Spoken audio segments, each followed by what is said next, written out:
All right, what do you say we hop right into it? What do you say we hop right into it? Welcome back, everybody. I'm Boston Brian. This is Blunt Politics. I appreciate you joining me. Thank you so much. And we're going to continue the celebration a little bit. We're not going to get ahead of our skis. Like I said, let's not get cocky.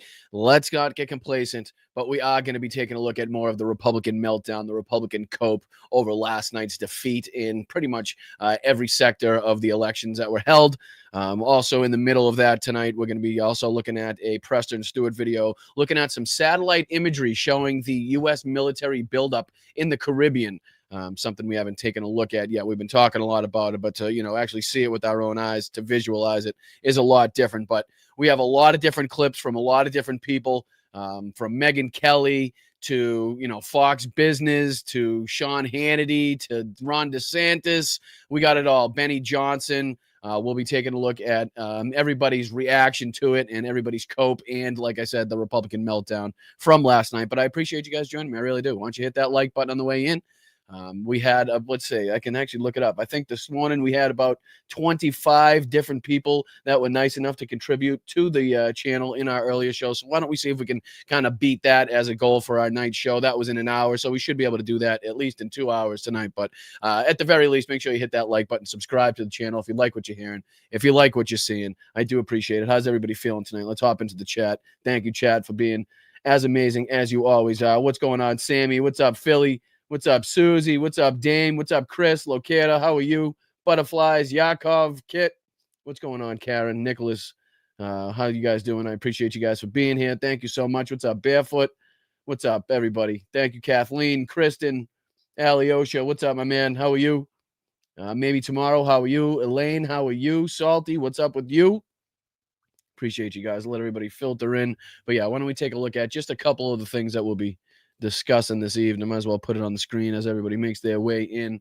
So let's see here. This is going to be funny to take a look at. So this is just kind of a compilation that was going around on the old social medias of a bunch of people, from Andrew Cuomo to separate different right-wing commentators that were pretty much kind of, just kind of encapsulates the meltdown a little bit. And then we'll be taking a look at a few different Megyn Kelly videos. And again, some of these we'll be just taking a look at the beginning, the very beginning of them, or a couple areas of what they're saying. We're not going to dive headfirst into all of these. Like I think the Benny Johnson ones, I just kind of want to show the AI beginnings to his videos, which are just ape shit crazy at this point. He's pretending like he doesn't care. And then, like I said, we got Ron DeSantis on with Sean Hannity. Hannity's freaking out, saying, literally in his own words, saying that he's shedding tears, which is pretty funny. And then, as I said, this video that we were going to be taking a look at, new imagery shows major U.S. military buildup in the Caribbean. I figured I'd throw that in there just to kind of break up the Republican cope, the Republican fucking meltdown. But we got, clips from Fox News, Fox Business, and these are all separate than the ones we showed this morning. And again, a couple here from Megyn Kelly. But what do you say we start with this one? I'll throw this one on the screen. This was kind of funny because this includes Andrew Cuomo, who actually tried to come out and have like somewhat of a respectable speech at the end of the night. And, his fans or his crowd was not having. Oh, thank you, Kathleen. Thank you so much. I appreciate you guys. And thank you, Berkeley, for starting it off in the right way. Right back at you, B. What a night last night. Yep, absolutely. It's a good start. It really is a good start. But like, I continue to reiterate on the show, we can't get complacent. We can't get cocky. We need to identify what led us to this position, the useful and beneficial policies and talking points that we were using, and we need to hammer those home until, again, we can't hammer anymore. So I appreciate you, B. Let's see, who else was this? I appreciate you, Vicky, for coming a new member, and thank you, Kathleen, for being here for 15 months. I appreciate you guys. If you do sneak a gifted membership or, any type of contribution past me in the old chat there, don't worry about it. Stick around to the end of the show, and I, give everybody a shout out, give everybody a highlight. Make sure I, show everybody the appreciation they deserved at the end of the show for contributing. Like Mark G, I see you in there, brother. I see you in there. I won't miss you. But anybody else, if I do miss you, stick around to the end. But thank you guys. Appreciate you guys kicking this off in the right way. What do you say we dive into this head first? Let's say this is, again, just a short little clip, compilation here of a few different right-wing copes, a few different right-wing meltdowns. It's only 48 seconds. And again, a lot of these clips that we'll be taking a look at, it's just a few minutes of them. Donald Trump looked like shit today. That's another one that we'll be taking a look at here. I don't know. He looked like absolute ass today. Also referenced in a few separate occasions, the victories from Democrats last night. This morning, we talked about how he kicked out the media and like had this secret meeting to kind of yell and scream. I predicted at everybody, for the failures and why the Democrats won last night. So I think I have a clip in here from Steve Ducey with some like inside info as to what happened in that meeting. So I'm kind of curious if he kind of let loose on a few people or not. See if my prediction was on track. So a lot of different things that we'll be taking a look at, but have no fear. We won't dive too deep into a lot of these right-wing freaks. We'll just, gonna pretty much laugh at them and their reactions to their defeats last night. So, stick around, join us, hit that like button, subscribe to the channel. It's what we do. It's what we do here. So thank you guys. I appreciate you. Let's dive into it. And again, this is from who posted this? Jordan. I think it was Jordan Yule posted this, but this was going around on the old social media. So let me put this on the screen for you guys. Check this out. Congratulations to Zoran Mandami. Well, you can't imagine how disappointed I am. This is a horrible blow. I honestly feel bad. I have friends of mine in New York. My phone is blowing up. They are officially depressed and scared. And this was also a hostile takeover by the Democratic Socialists of America. And this is a crazy situation. It's a very, very sad. I'm sorry. But is this fucking Linda Who from Whoville or not? I don't like who, not to say who too many times, but who is this lady? She looks like a character in fucking in the Grinch. She looks like fucking Linda Gruesome Hoosum from the Whovilles. Sorry. Socialists of America. And this is a crazy situation. It's a very, very sad night. Made him the stylish candidate as well. Exactly. The rapping video. Dude, last night went so poorly for the Republicans, it literally made Greg Kelly sick. He sounds like he's half dead with COVID on the set right now, with no mask, no nothing, just hawking up loogies in front of his co-partners there, just having the shittiest night, wishing he stayed in bed. Older people. This isn't just Gen Z or listen to him. Listen to him. Dude, take a night off. What are you trying to spread that disease around New York City because you're mad about the election results? I agree with you. Boomers and that kind of thing. Yeah, I see this as a disaster for New York City. And Zoran Mandami. All right. Well, I want to bring in our panel. They'll cheer me up. They'll cheer all of us up. Oh, they're all beside themselves. They really are beside themselves at what happened last night. They don't have a good way to explain it. They're all just like openly depressed, openly expressing like, the emotions that you wouldn't expect them to like express in this moment in time, but they have no way to combat it. They have no way to combat it. There's no bright spot they can point to. There's no highlight. There's no grain of salt that they can take this with. There's nothing. And speaking of people that, just are having a hard time coping, they're just seething with rage and just are having a meltdown. Enter the scene, Megyn Kelly, which is great. And again, we'll just take a look at a couple minutes. It doesn't take long in any of these clips that I'm about to play to figure out, how they feel about what happened last night and where they stand on this. And again, this is Megyn Kelly unloads on the Republicans and the Democrats over Mamdani victory in Virginia and New Jersey races. And that wasn't all, ladies and gentlemen. They seem to be leaving out like the Mississippi, what happened in Georgia. They seem to be pointing to like, I think Mike Johnson said it. Oh, what happened last night was just blue cities voting blue the way that they normally do. And it's like, well, what about Mississippi? What about Georgia? There was a couple in wasn't that Cincinnati where JD Vance's sister-in-law got his ass kicked or something like that? But I digress. Let me put this on the screen, make it a little bigger, and we'll dive into this again. It's not going to take long for you to recognize, how Megyn Kelly's feeling about this. Check it out. How are you feeling this morning? Like shit? Yeah.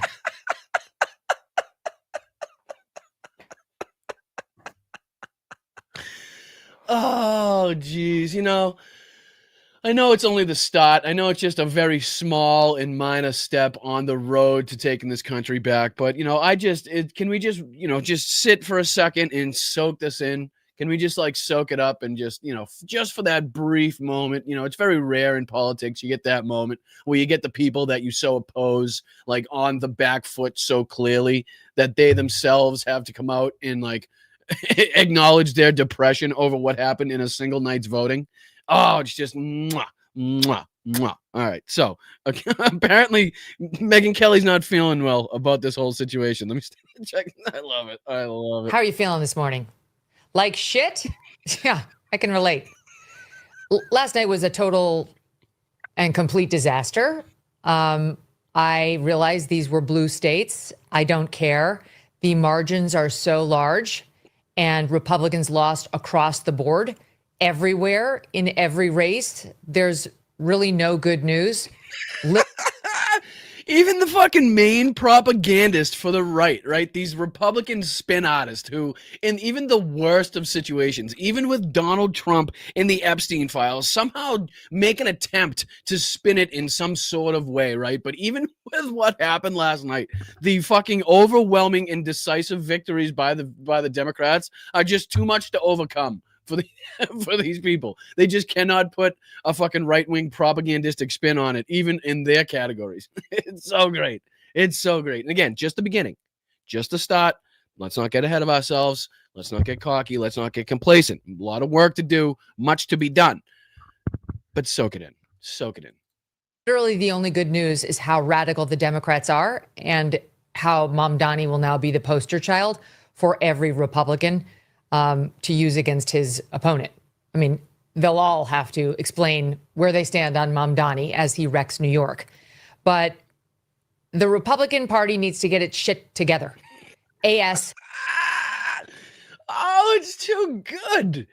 It's too good in such an important moment right now for them to be like, listen, you guys got to get your shit together. Like, that's the moment that the Republicans are in and the Republican mouthpieces are in right now, because of the greatness that they think Donald Trump has accomplished. But in reality, the fucking, like, the absolute demolition of our American way of life that he has accomplished, right? And now they're finding out the reaction of the American people isn't what is going on in the fucking minds of the MAGA base, right? They're now slowly coming to terms with, like, how they're not quite living in reality and what the dear Fuhrer says. And when you follow Ben Shapiro and Benny Johnson and all these assholes, and that's how you get your news, you're going to find yourself on the outs. You're going to find yourself not really in touch with what the American public is feeling or thinking or how they're voting. And now they're slowly coming to terms with this. And of course, none of them are going to do, like, you know, a retrospective look in the mirror to see, like, what is actually wrong and doing that, like, 180 turn to get out of MAGAville. Not going to go that far.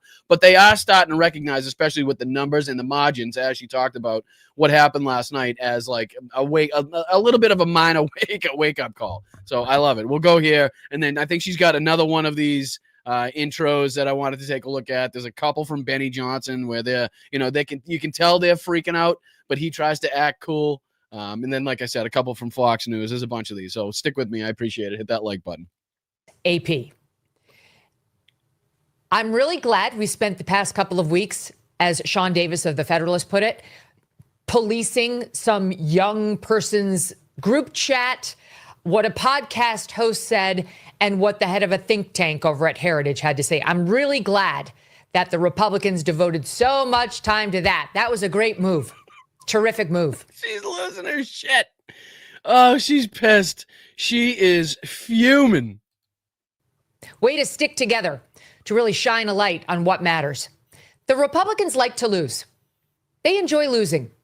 They enjoy when they are embattled and in a losing position and complaining. They love it.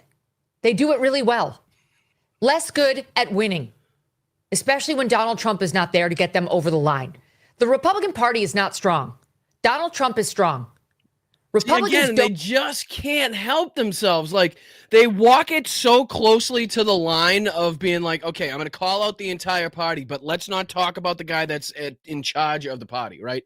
Like, again, we talk about this with the Epstein files all the time. We talked about it this morning on the early show, where these MAGA, they're so willing to call out and ready to call out Dan Bongino, Pam Bondi, Kash Patel, but not looking straight in the fucking face of the person that has the most power, the ability, the motive, you know, the associations with the people to have this be a cover-up, to lead this cover-up, right? And they're doing the same thing here. To not be like, okay, it's the shit that Donald Trump's doing with, not only fucking the Venezuelan fishing boats, but also with the tariffs, the hurt that he's put on the farmers, right? What's going on with ICE? What's going on with Border Patrol and DHS? The fucking talks about going into Venezuela to remove him, like what, his lack of support for Ukraine, his buddying up to Putin, at least giving him an extended period of time to do, even more damage than he's already done. I mean, there's a whole list of things right now that we could talk about that would, give you a reason to look straight at Donald Trump. Yeah, okay, you need to change your shit because people are directly voting against you. Considering all of these Democrats that won last night have one thing in common. They're all from different parts. They're all from different associations. They're all from different groups within the Democratic unit. But the one thing that they do have in common is that they oppose Donald Trump. They all ran opposing what Donald Trump and his regime stands for and is doing in this country. So wouldn't that give you the insights as a political commentator, as somebody, Megyn Kelly, that's done this for years, to be like, maybe we should be looking at the fucking head honcho and the guy that's leading this fucking clusterfuck, as opposed to, I don't know, whoever's been looking. I don't even know the three things she just mentioned, but I can tell you right now that wasn't the main focus of the Republican Party or why they got their asses smashed last night. So let me see if there's anything more in here. We'll give it a couple more seconds. If not, we'll dive into this next. We'll dive into the next one. Don't know how to win. They don't know who to run. They don't know what to do when daddy's not there to fly them across the finish line. And that's just been so obvious. So fucking gross and like beneath. I don't know. I don't even know how to describe it. But to continuously call him daddy is so, it's so fucking creepy. Yes. Meanwhile, Trump is all over the Middle East while people's groceries bills are still high. They're still dealing with inflation. They're suffering. Like, that's it. Okay. All right. So was that the slightest bit of criticism for Donald Trump? Was that at least the little bit of recognition about the optics of being, fucking, chauffeured around the Middle East and chauffeured around fucking Asia, receiving golden crowns and building golden ballrooms as people are fucking starving and 42 million are being removed from SNAP and, et cetera, et cetera. Right. I mean, is that the slightest bit of criticism right there? On domestic policy and on making people's lives better. That's really all I have to say. Those are my top lines. Because I wanted to move on to this next one. Anyway, there's only so much of Megyn Kelly one person can take, and I feel like I had to spread it without, throughout two videos, two clips, because good Lord, you can only, especially when she's enraged like that. It's good to see her. It's always good to see, Republican on Republican, angst, and that stuff, because we've been highlighting on this show the ongoing MAGA civil war, and this is just kind of like, this is like an offshoot. Right. This is like a side ramp to that civil war now that we have ongoing now. The Republicans that are now willing to call out the party. And I don't know if there's many beyond her that even went that far. But all right, let's take a look at this next one. This is another Megyn Kelly, and this one is titled "The Message Republicans Should Take from All Their Election Losses with Real Clear Politics." And I think, again, we don't have to dive into too much of this. So about a minute or two. Maybe a bit more, and then we'll head on to what is the next one we got here. Oh yeah, we'll dive into the Fox Business. Then we got Fox News. We got a bunch of them. It's going to be great. Stick with me. So let's check this one. I'll make this big on the screen. We'll dive into this one. I appreciate it. Hit that like button. There's a lot to go over. That terrible result in that one Georgia race where all three of those local board members were kicked out for the first time ever. Was it an energy thing? I don't know what it was, but Marjorie Taylor Greene was talking about it. Steve Bannon was talking about it. So signs of trouble in Georgia. There's a lot to go over. Carl. Yeah, she's just like physically exasperated. Right? Like there's no way to approach it. Like she said in her last video, there's not one thing that they can pinpoint as like a highlight, as something that's like, maybe looking positive, as something they can take from this, looking like, okay, at least we did this well, right? There's nothing. And they're just clearly exasperated. And that's going to be the through line you'll see, Sean Hannity, actively talking about how he's like basically in tears over what happened. It's going to be great. I love it. Mwah. Soak it up. Counter revolution has begun, Megyn. It's hard for us to figure out what the real moral of the story is for the Democratic Party. I think he kind of nailed it on that first entry right there. The counter revolution has begun. Like, I don't know, maybe it's just a singular revolution, but, we'll take whatever, as long as you're acknowledging the people are, revolting against what this regime is doing, then you're pretty much right on track. So, I think you opened it up pretty well. Spanberger is the generic Democrat. She always votes Democratic. She doesn't go off and talk about dismantling capitalism, but she won't. She's with the Democrats on transgender athletes, and she won't even call for convicted sex offenders to be 58-year-old convicted sex offenders to be removed from girls, little girls' locker rooms in public pools in Fairfax County. What an asinine way to try to describe somebody. And yet, after all of this hogwash that this guy's fucking coming out with right now, she still managed to wipe the floor with the Republican opponent. That should fucking tell you something, right? That should tell you something. In Arlington County. And she won. And Mamdani, who fashions himself, he's kind of a, if I'm not mistaken, what the point that he's trying to make here is that we had people from all different walks of the Democratic Party win. So there's not like one thing that you could point to, like it's momentum in all directions as far as the results from last night are concerned. Like the ultra progressive, he's going to label Mamdani is, and the other two candidates that are more centrist, right? So it's like he's going to be talking about how. He's making it even worse, basically. Like he's talking about how there's not even like we could point to it as like, okay, this part of the party has momentum, and we expected that while the other people didn't perform as well. It was like great performance throughout the entire night, throughout the entire party. It doesn't matter what state you're talking about. And I think that's kind of the point that he's trying to bring up here in his asshole Republican conservative type of way. Revolutionary. There's a lot of. I mean, he's never done anything. It's like a theater kid pretending to be Che Guevara, but he wins big. So the Democrats are going to have to, the Speaker of the House told us that Mamdani is the face of the Democratic Party. We're not so sure that's true, but the constant. Well, that's what the Republicans are hoping. That's right, but the constant was, the Democrats won. The variable was which kind of Democrat, and all of them ran against Donald Trump, down to, city council members and stuff. Yeah, the answer is all of them. Right. So that, I mean, look. Well, as much as he's being an asshole to try to gain favor with the Republican base, at the same time, he's bringing up good points. Like that's the through line. Like, and that's what, Megan failed to see in her last video until the last second there, where it's like, okay, the one thing that the people had in common, whether they were running for a low level position, a high level position, whether they were from, a centrist part of the party, or whether or not they were from a more progressive wing of the party, they were voted. I mean, they were running against Donald Trump. They were running against what this regime and what this fucking administration is doing and what they stand for. So that's something that should be an eye opener to the MAGA base, should be an eye opener to Republicans, and at least these fucking, so-called political commentators that have been in the business for a long time, should be very evident to them as to what exactly was the main takeaway from last night. I know, and I see Republican spinners online, and they're smart, trying to say, this is not your grandfather's Republican Party. This party is as radical as it comes.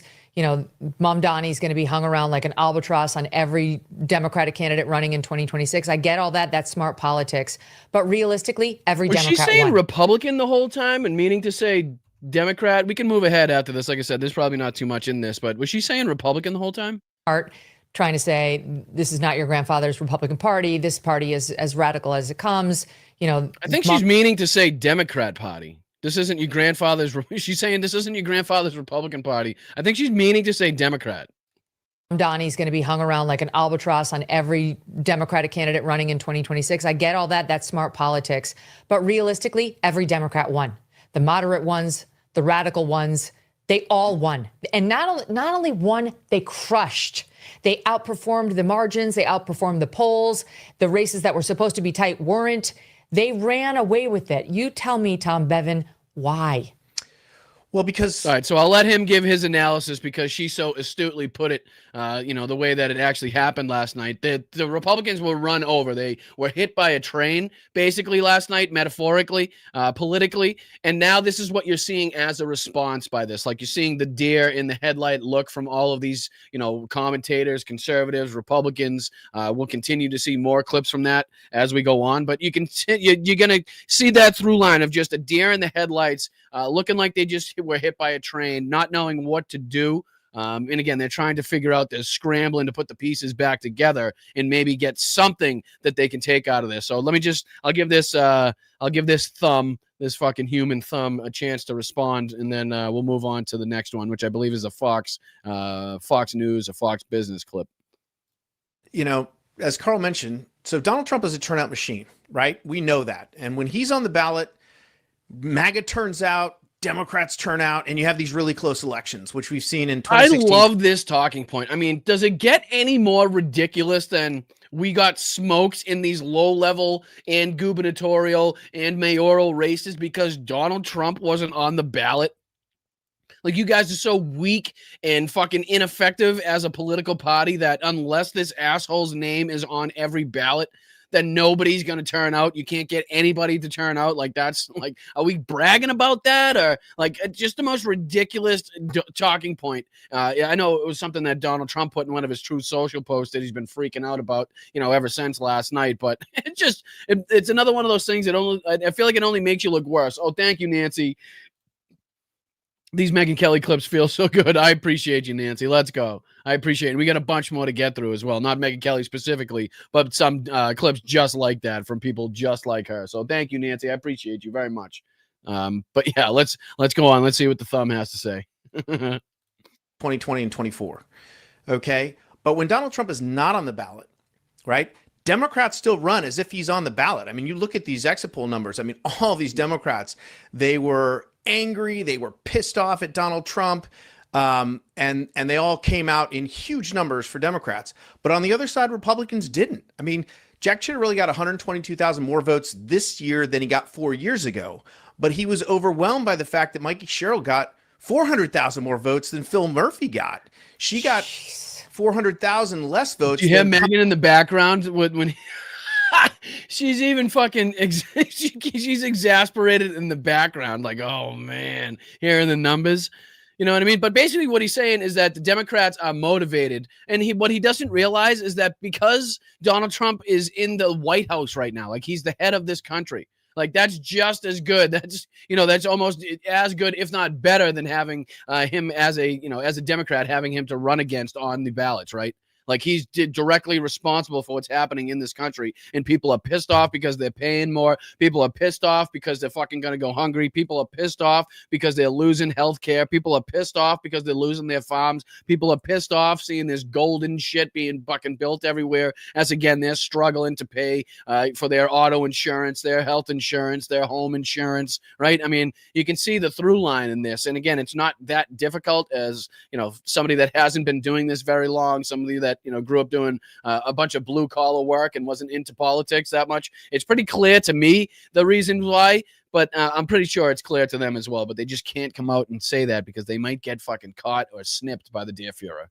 Kamala Harris just got last year in a presidential race. So you had I'm bored of them. We're going to move on. We'll move on to the Fox clip here. I think the first one's going to be a Fox Business clip.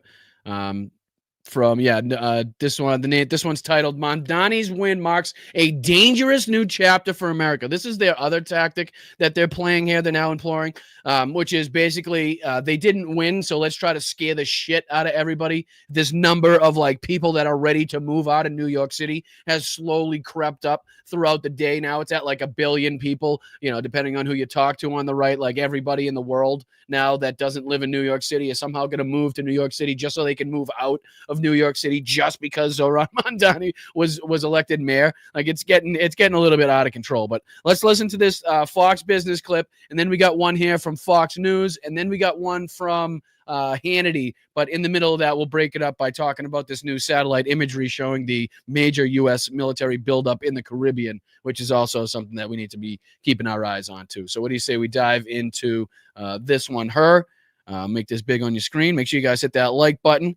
Please donate to the channel if you can. There's a Venmo up in the very corner of the channel. There's a way just underneath where you can become a channel member. You can sign up at patreon.com/Boston Brian, or just the old-fashioned way, throw a good super chat, super sticker in the old comment section there. I appreciate you guys as always. Thank you. What do you say we dive into it?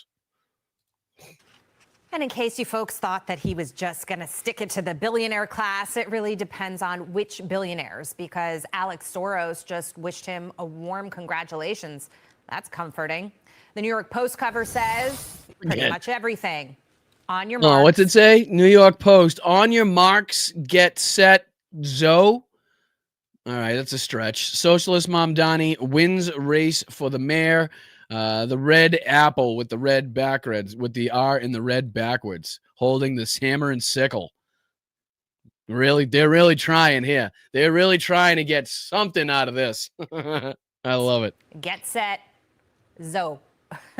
Okay, so going into it yesterday, I was optimistic. I actually thought that Andrew Cuomo had a chance to win. If you this is my favorite situation. The people that actually thought that Andrew Cuomo had a shot to win and how heartbroken they are. Like, this is probably a little sadistic of me, but like my favorite thing to do is like, back in the stretch when the Boston teams were just fucking kicking ass no matter what sport it was. And I'm sure everybody hates to fucking, relive that moment. But, we're on our way back here as Pats fans, but don't worry about it. But anyway, my favorite thing to do was like watch the reaction to people losing in like the Super Bowl and stuff like that. It was just beauteous. You know what I mean? It's just a little sadistic, but, something that I'm sure everybody indulges in here and there. But this is my favorite type of scenario where you actually thought that Cuomo had a chance. You actually wanted Cuomo to have a chance as Republicans, but somehow, here comes Zoran to crush those dreams. Votes from Curtis Sliwa and added them to Cuomo, it would have been a much, much tighter race. And I'm still really impressed with New York City, the turnout close to record levels. But Dagan, the socialist Democrat, or Democrat socialist, whatever he goes by these days, otherwise known as the communist, he did pull it through. Again, they just throw around these terms without having any fucking idea what they mean, what they're associated with. Like, again, how do you represent him as what is the communist part of this whole thing? Like, can you please, I wish I was face to face with these people. I'd love to be like, okay, I'll give it to you. He himself calls himself a democratic socialist. Where do you get the communist part in this, right? Because, the National Socialists were on one side and the Communists were on the other side, as far as I know. And again, not to say that the National Socialists were in any way socialistic, but again, that's what they said. They called themselves that. So does that mean that, like, can you relive this for me? I'm curious how you keep throwing these Marxist, communist, socialist, fucking every is around it without knowing what any of them mean. The New York, She's fucking exasperated. That's, again, they can't even get the words out. They're all struggling. Look at them. Through. The New York fucking voters, I'm sorry. Just like, oh my God, I'm like shocked here. I really wanted Andrew fucking Cuomo to win, and it's like thrown me for a loop. I love it. Voters, I'm sorry. It leaves me speechless, really just thinking about what happened. But oh, fuck. Oh, we left Fox Business speechless. I fucking love it. I love it. I mean, soak it in, ladies and gentlemen. Soak it in, right? You have to. We got to take our fucking victories where we can in politics. They're few and far between. It's a business where a lot of this is mundane. It's unrewarding. You don't get to see a lot for what you put in. You spend a lot of time researching and viewing different creators and watching clips to stay informed. You got to fucking celebrate. You got to take these victories where you can, because otherwise you'll just absolutely lose your shit. You'll go crazy, and inevitably it'll turn you off from this. So, let's celebrate where we can, but let's know at the same time that this is just a fraction of the stuff, of the way that we need to go. A fraction of the work that we need to get done in order to make sure that we're on the right track heading into midterms. We'll keep that in mind. Like I say, don't get cocky, don't get complacent. But at the same time, that doesn't mean that we can't recognize, the accomplishments and the victories that we had last night. So again, let's move on. Everybody spoke, and we have to accept that outcome and think about what lies ahead. I can't wait to see how the other Democrats, the ones in Washington, try to normalize DSA, DSA, DSA, DS, not USA. Which is oh, geez, that fucking flopped. There's a cringe moment. So one's speechless, the other one has been knocked into oblivion, and she's just coming out with like random words, these jokes that are flopping. I love it. They're so off their game. What we heard last night. New York City, however, I was watching last night and thought, why did it take so long? New York City is socialist. The city is run like a socialist economy. It's a socialist city. Hey, anybody in New York City in the chat, did you guys know you're in a socialist city? Did you guys know you're in a socialist city? What's she going to bring up? Like healthcare, right? Like fucking state-run hospitals and shit. Is we have fully socialized medicine. We have I knew a it. network of city-run and operated hospitals and health clinics. If you break down, She hates it. She's pissed. She's like, we have like an entire network of hospitals made and set up by the state itself to help our community get better if they're sick. This is disgusting. Check this out. What's budget. next? Oh, by the way, New York City is the biggest employer in New York City. It's, I think, more than 300. Yeah, do you know fucking how big New York City is? Do you know how many fucking police they have? I mean, just police alone? Like, the fucking place is enormous, lady. 100,000 people are employed just by the New York City government, full-time employees. But if you break down the budget, you've got 27% of the total budget is just for education spending. Just for education? Oh my God, Jesus Christ. How do these people sleep at night knowing that they spend this much on education for their kids, which in all reality should be a lot more.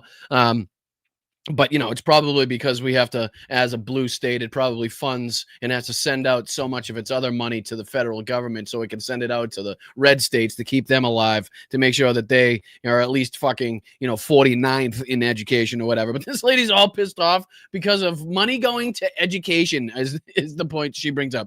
Healthcare and education are the two things that she brought up to be like, oh, look at these dirty, nasty, grubby people. This nasty city of socialists, and they care about health and education. Oh, if they could only, I wonder if they play these shows back at the end of the night to listen to themselves. Like, I just don't know how I don't know how you do it. You get on Fox and you try to you try to cherry pick, and you think you're cherry picking some good points, to go along with your propaganda. And then it just totally backfires and flops in your face. Like, do you ever just kind of look at, I don't know. It's just weird. All right, well, let's go on to the Fox News clip here. That's what I wanted to get through, at least on that one. It's funny to see at least Fox Business being thrown off that game. One was completely speechless. The other one, again, throwing out jokes like she's fucking Bill Burr, but they're flopping incredibly, like he went to, the Riyadh Comedy Festival. Oh, no, he did go to the Riyadh. Anyway, we won't bring that one up. Anyways, let's bring this one in. This is Fox News talking about, I am stunned, ladies and gentlemen, titled, I'm stunned. Hosts react to Dems' big election wins. And again, Fox News putting this out there on their own. Let's take a look. Let's dive in. Now, Ohio gubernatorial candidate Vivek Ramaswamy urging his fellow Republicans to learn from... Oh, this is great. This is great. Before we watch this, because this is basically Vivek Ramaswamy coming out and saying Donald Trump lied to every single one of you.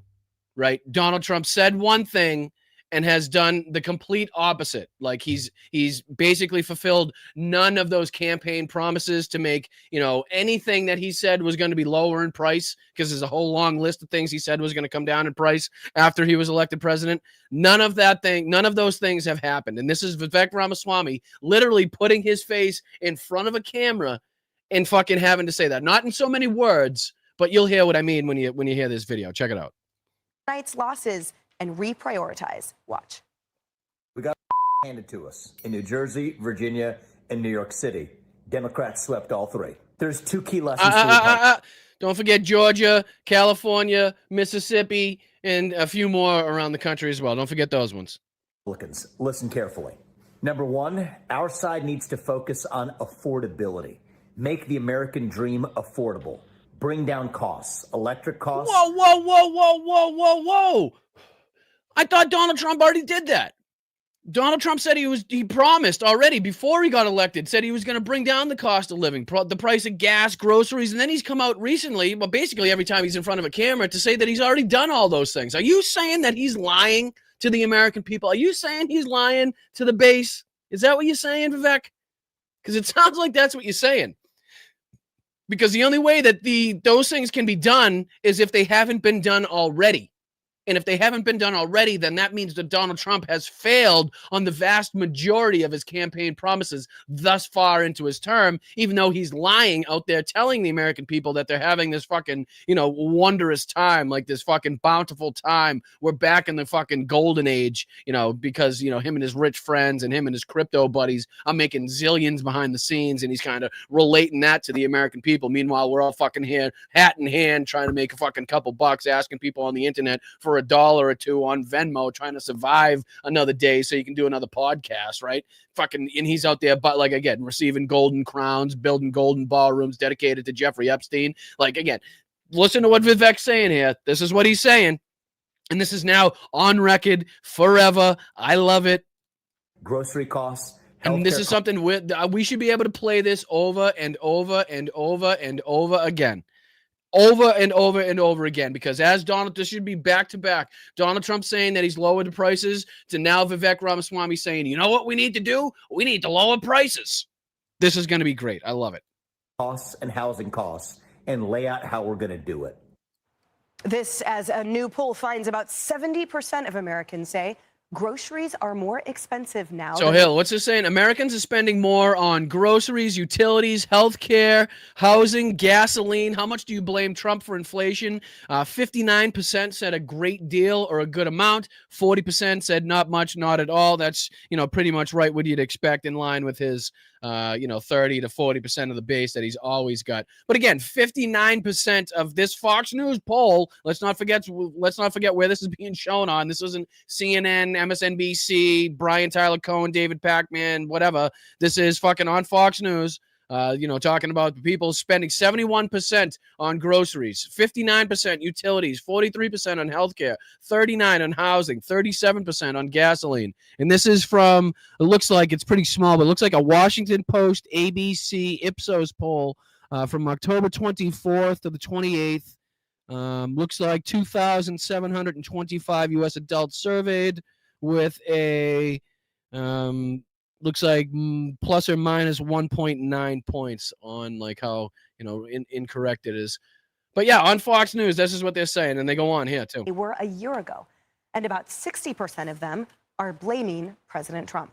According to our Fox News voter polling, the economy and cost of living were the biggest issues for voters in New York City's mayoral race and New Jersey and Virginia's governor's races. All right, so two separate issues, two separate races in which the economy and the cost of living were was the major issue. So that's something that we need to take from that, right? We need to take that and learn that this whatever we're doing and talking about, how Donald Trump's policies and tariffs and all this bullshit that he's putting in place is affecting our daily lives is working.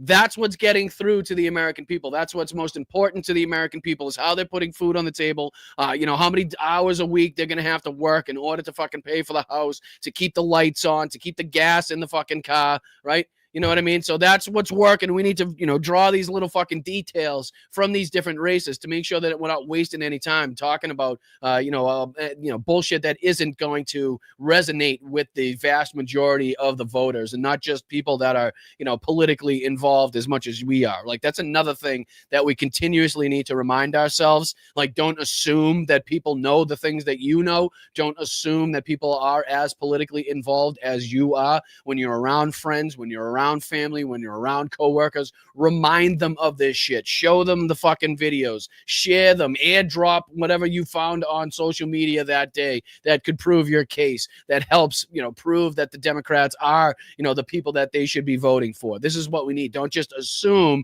because again, a lot of what happens is not covered on the mainstream media, which is why I started this podcast. And a lot of people, who are even slightly politically involved, get their news from the mainstream media, right? And that's not even counting the people that are not politically involved, but still somehow make their way to the voting booth to make an, an uneducated guess as who do they think is best to represent them. You know what I mean? There's a lot of fucking parents, grandparents, aunts, and uncles out there that watch the mainstream media where you could show them a lot of clips, a lot of film, a lot of fucking, fucking articles, a lot of news headlines that they'll be like, holy shit, I never saw that before. I didn't know that was going on. That's something new.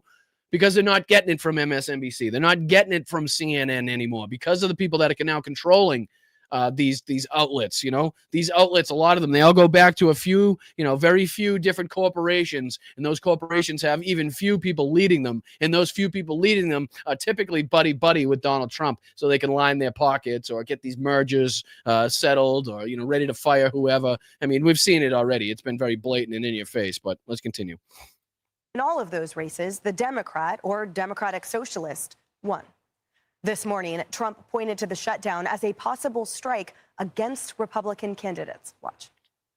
Last night, it was, not expected to be a victory. It was very Democrat areas, but I don't think it was good for Republicans. Also about the shutdown and how that relates to last night. I think if you read the pollsters. And we played this earlier on the show. I'm not sure if this is the Fox News clip where it's Peter Doocy talks about what happened inside this meeting, because I played this earlier where Donald Trump said, we're going to kick out the media. We're going to have this big discussion on what happened last night, which I thought was a little odd, considering that, when you really look at it in the grand scheme of things, a New York City mayoral race, the gubernatorial, even the lower races that we were talking about in Georgia and places like Mississippi and stuff, not as far as Donald Trump's concerned in his last term, like you can see, but again, this is what I brought up earlier. You can see just how much they're worried about this because of the momentum behind it, and not because of the person running or the actual position that they managed to win in their race. You know what I mean? So there's a lot more behind it, which is the point that I was trying to make earlier. Let's see if I can skip past this. We played this earlier, and I think that's Kilmeade that comes in with his 2 cents, and then we'll move on to the next clip. Analysis. Wow, a lot. I mean, we represent the morning shows today, so we've been doing this for a while. A couple of things. Republicans did not have a good day. So anyone who says, well, not really that, but no, it was bad. Jack Ciattarelli, I thought, was a really strong candidate. I thought his message was clear and correct. You can see there's just no way for them to spin this, right? When these spin artists, the major spin artists on the major propaganda network can't even bring themselves to say, okay, there's a bright spot somewhere here and there, something that we could point out. When Brian Kilmeade's coming out here and being like, there's nothing good about this, and Republicans need to wake the fuck up, then it was bad. You just know it was bad. That's the that's what you look for. I was surprised he lost I was surprised he lost it all, let alone by double and yes, digits. Locara, you're 100% right. This is the same Brian Kilmeade that suggested, euthanasia on homeless people, whether it was, approved or not approved, or requested or not requested.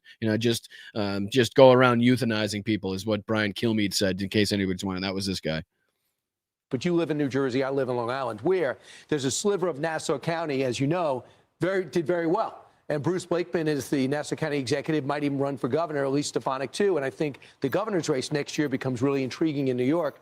And I think a lot of people left Manhattan, left you, Rosanna, and they went out to Long Island to get away. Well, this is their other talking point. Well, that's kind of like a semi-version of the other talking point, which is like, well, this is so bad now. There's going to be nobody left in New York City. They're all going to leave. They're all going to fucking depart now. They're all going to, I think Sean Hannity tries to make it seem like everybody's going down to Florida now, and that like DeSantis runs the only free, I don't know, some bullshit. We'll take a look at it after this. I don't think there's anything more from this clip that we have to gain. I think they go on, they play a little bit of Mondani. What else? Winsome Sears, great biography, not a strong candidate. So yeah, they talk about a bunch of other stuff to try to obfuscate, and then they play a little bit of Mondani, and then they go around. It's not very, I think it's Kayleigh McEnany. Let's see what that says she's stunned. Let's go to at least what Kayleigh has to say. Let's see here.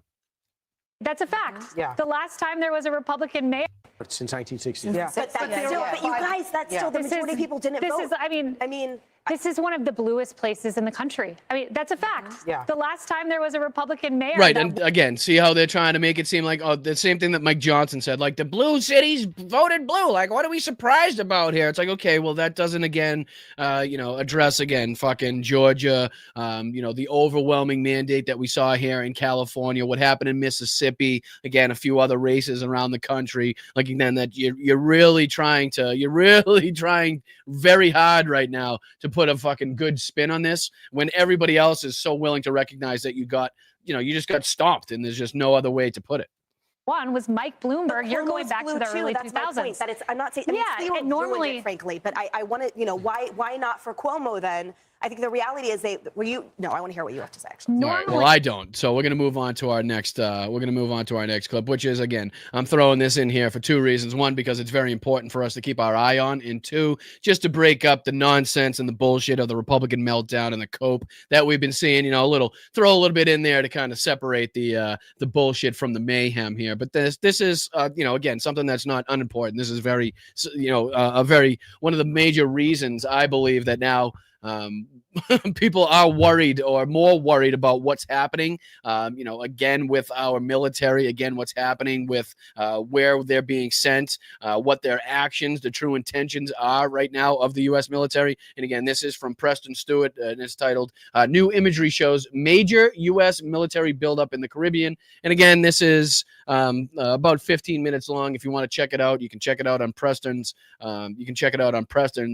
Channel. Make sure you subscribe there, as I always say. But we're going to take a look at just the first couple minutes of this, depicting, again, these first satellite images, not the first ones, but the most recent satellite images depicting just how big this military buildup is. And again, we've been talking about what the true intentions really are, because this is a lot more than just going after some fucking Venezuelan drug boats at this point, even if that's what they are. I think we can all agree this is, an overwhelming show of force to stop 20-foot fishing vessels with 50 horsepower outboard engines on them. So let's just dive into a couple minutes of this, and then we got to get back into, I think we'll be diving into, Hannity is going to be after this. We'll see Hannity's meltdown. So stick around definitely for Hannity's meltdown, but let's see what's going on here with the satellite imagery as far as military action in the Caribbean is concerned with the U.S. military. Let's check this out. And again, this is Preston Stewart. Make sure you subscribe to his channel. So we now have satellite imagery confirming the scope of the U.S. military deployment in the Caribbean, and it's pretty serious. I mean, this really suggests that a long-term military campaign in the region is about to kick off. So this really suggests, again, from people that recognize, that study this, whether it be the Ukraine war, whether it be what's going on in Gaza, whether it be just, the U.S. military's actions in general, like people that are able and willing to recognize what the hell is going on, when it's just kind of like a show of force, when it's just, somebody like a security action or a blockade, like it's very different than what we're seeing now to any one of those actions. So it's very obvious to anybody, even the untrained eye, to see that, something else is definitely going on behind the scenes. Let's get into what we know. Now, a couple days ago, Reuters published a really interesting report that I'll have linked in the description below. So this says how the U.S. is preparing a military staging ground near Venezuela. This is, again, from Reuters. You can see here former Roosevelt Roads, Rafael Hernandez Airport, depicting this is the USS Stockdale, Iwo Jima, USS Gravely, Lake Erie, Kanawha, Joshua Humphrey, San Antonio, Wichita, Ocean Trader, USNS Waters. The B-52s, the B-1Bs, the F-35s, V-22s, KC-130, C-17 cargo transports, the USS Jason Dunham, Jesus Christ, Reaper drones, and a fucking partridge in a pear tree. Unreal. He'll go on to explain. Outlining, using satellite imagery and flight tracker data, just how many forces and the types of equipment that we have surged into the region in the last couple weeks.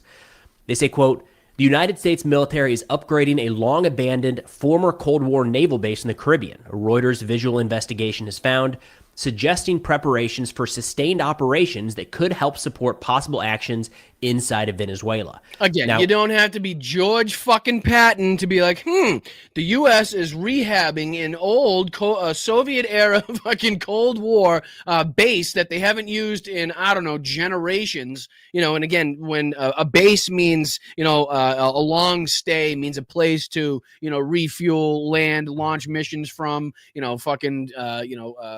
repair aircraft from, whatever the hell it may be, you get troops into, medical facilities, that type of thing. That's not like that doesn't suggest like a fucking, a short action. That doesn't suggest something that's just going to be, happening for about a week or two, right?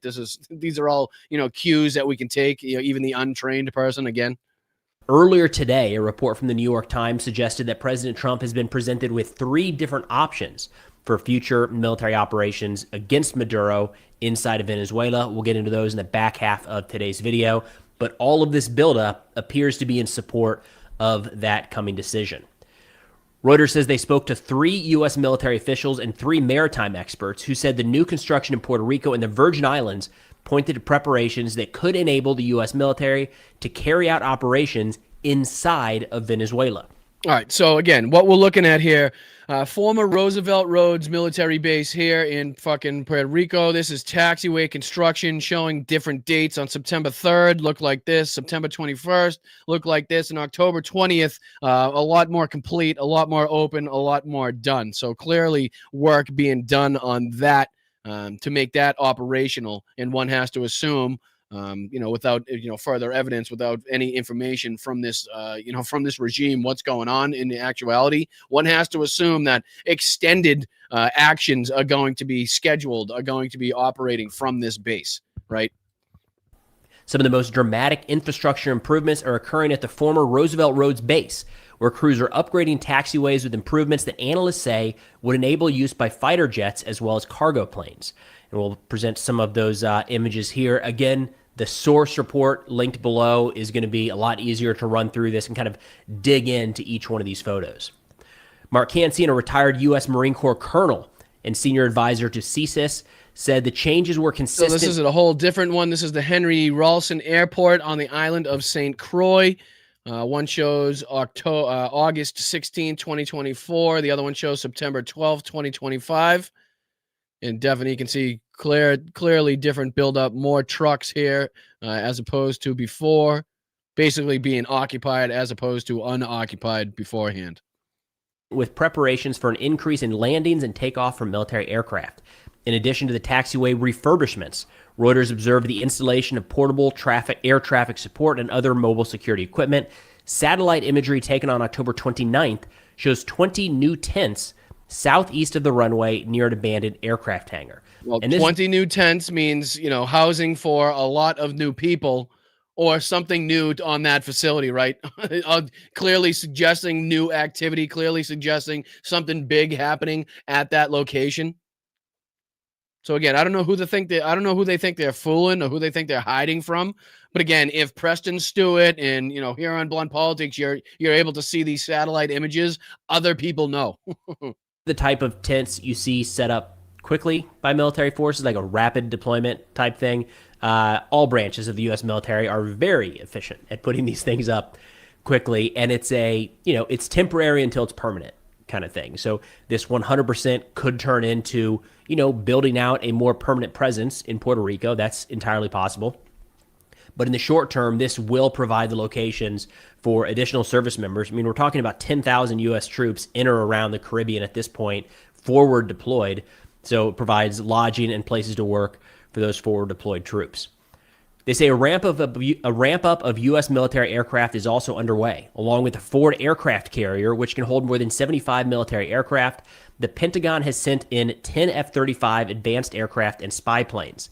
The Ford aircraft carrier is still en route. We've heard a bunch of different assessments on when it will actually arrive in the Caribbean.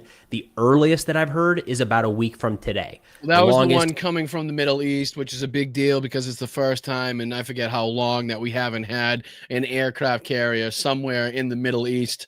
Donald Trump was questioned about that and gave, a very vague, blasé answer on that one. But again, just another minute from this, and we'll head on to Sean Hannity and DeSantis trying to, again, get something out of last night, their cope and their meltdown, and then we'll head on. Is closer to about 2 weeks from today. So you kind of got your window there. Let's say 10 days until the Ford arrives in theater. So 10 days to 2 weeks before that. Oh, thank you, Jenny Faye. I appreciate that. Hi, Brell. Yeah, Brell. Hi, Brell. Hi. Hi, Brian. Hi, Mel. Hi, Mods. Lobsters. I have an early morning little guy, and my pick is having surgery. Oh, no. On a herniated disc in his neck. Any prayers and positive energy for my Wayne would be very much appreciated. Of course. Absolutely. Without a doubt, overwhelming prayers, positive energy, and good vibes being sent for little Wayne-o there. Let's go, brother. We appreciate you, Jenny Faye. Thank you so much, and we're all sending you the best, not only from me, but from everybody in the chat as well. And thank you so much for your contribution. We wish you well. Go get some rest. Hopefully, the guy's getting a nice, good sleep tonight, and he's all he's all ready for tomorrow. So we appreciate you. Thank you, and good luck with tomorrow. All right, let's see here. Do we have time? What time? We're probably at 6:30, so we're probably right on time. So we can go in. We can dive into Hannity and DeSantis now, because again, from here on out, we're probably just doing more skimming than we are actually doing deep dives into what these people are saying. It's just more, gloating at their reactions than it is anything else from here on out. And then we got a Donald Trump moment that we got to laugh at, where he was just slurring. He was a slurry, sweaty mess today, boy. Oh, he wasn't liking it. You could tell he was up late last night throwing the old ketchup on the walls. Oh, it's going to be glorious. All right, let's see what these assholes have to say here as far as, Sean Hannity and DeSantis. This is titled, DeSantis, Mondani will take de Blasio's reign will make de Blasio's reign look like the golden age. And again, this goes on with their scare tactics, their fear, tactics that they're trying to employ now, which is basically we lost, we got our asses kicked, so now let's just try to scare the shit out of everybody and just make it seem like the world's on fire because, Zoran got elected. But all right, let's dive into this. Let's get a like for Sean Hannity's misery, please. Let's see if we can get, maybe a buck or two in the old Venmo. Send a buck or two through a super chat. Again, not for me, but for the ridiculous middle part on the fucking head of this asshole. And not only that, but the fact that he says he's pretty much in tears over what happened last night. It would be fabulous if I could get a like at least, So let's hit it. I appreciate it. With concern over potential victory for Zoran, as we affectionately call him, commie Marxist Mamdani in New York City tonight. Well, some New York residents... New York City. My name's Sean Hannity, and we'll be discussing the mayoral race in New York City. Oh, I can't stand it. Good Lord. Reminds me of a salsa commercial. New York City.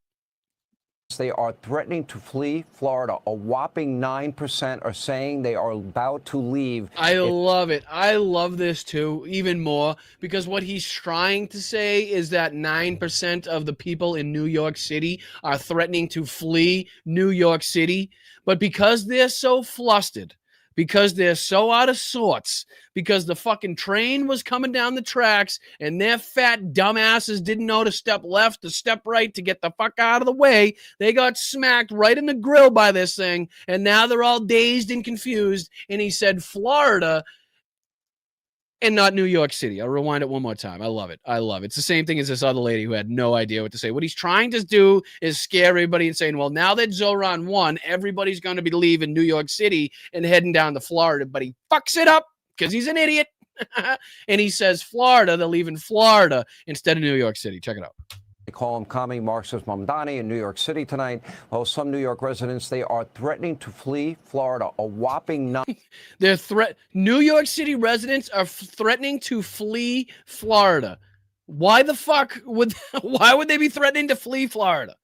I mean, I can almost see if you were going to say flee to Florida, but you didn't even get that out.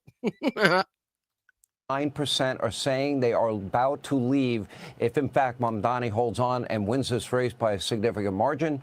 Joining me now from the free state of Florida, Governor Ron DeSantis, my governor. From the free state of Florida. I got to say, I didn't even know this guy was still on the earth. I didn't even know this guy was still walking this earth with white boots, but apparently he is. Okay, I'm literally in tears. I'm having a hard time keeping a straight face. Oh, I love it. Can we get that one more time? Sean Hannity in tears. One more time. Because, you know how much we love drinking up MAGA tears here.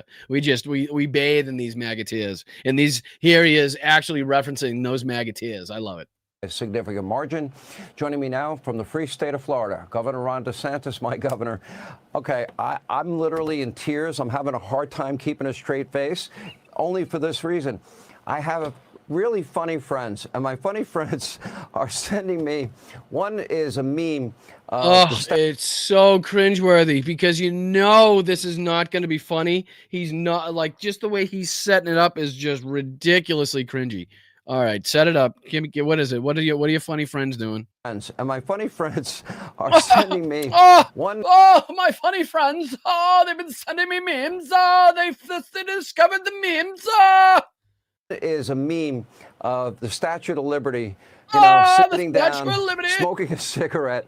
Eff it, I'm going to move to Florida. The other one has a picture of Mamdani. He's this thoroughly impressed by a meme of the Statue of Liberty smoking a cigarette saying it's going to move to Florida. Whoa, whoa. Yo, you either need to get out more or on social media more, but I don't think getting on social media more is ever the right thing for anybody. So I don't know which way to go on that one. Facebook much there, Shawno? Okay, Gramps. And it says Realtor of the Year in the state of Florida. It's cracking me up. Oh, jeez. Let him.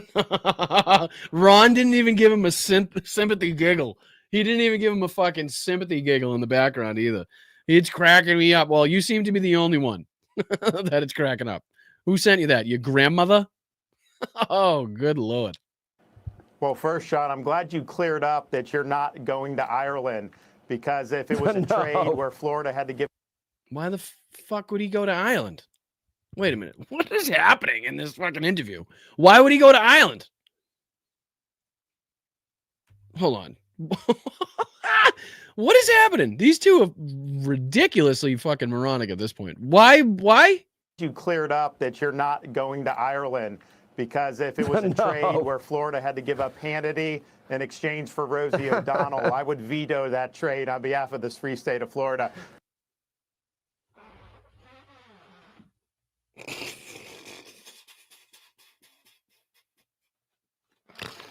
How's fucking Rosie O'Donnell taking side shots? Rosie O'Donnell's taking fucking... She's taking strays over here.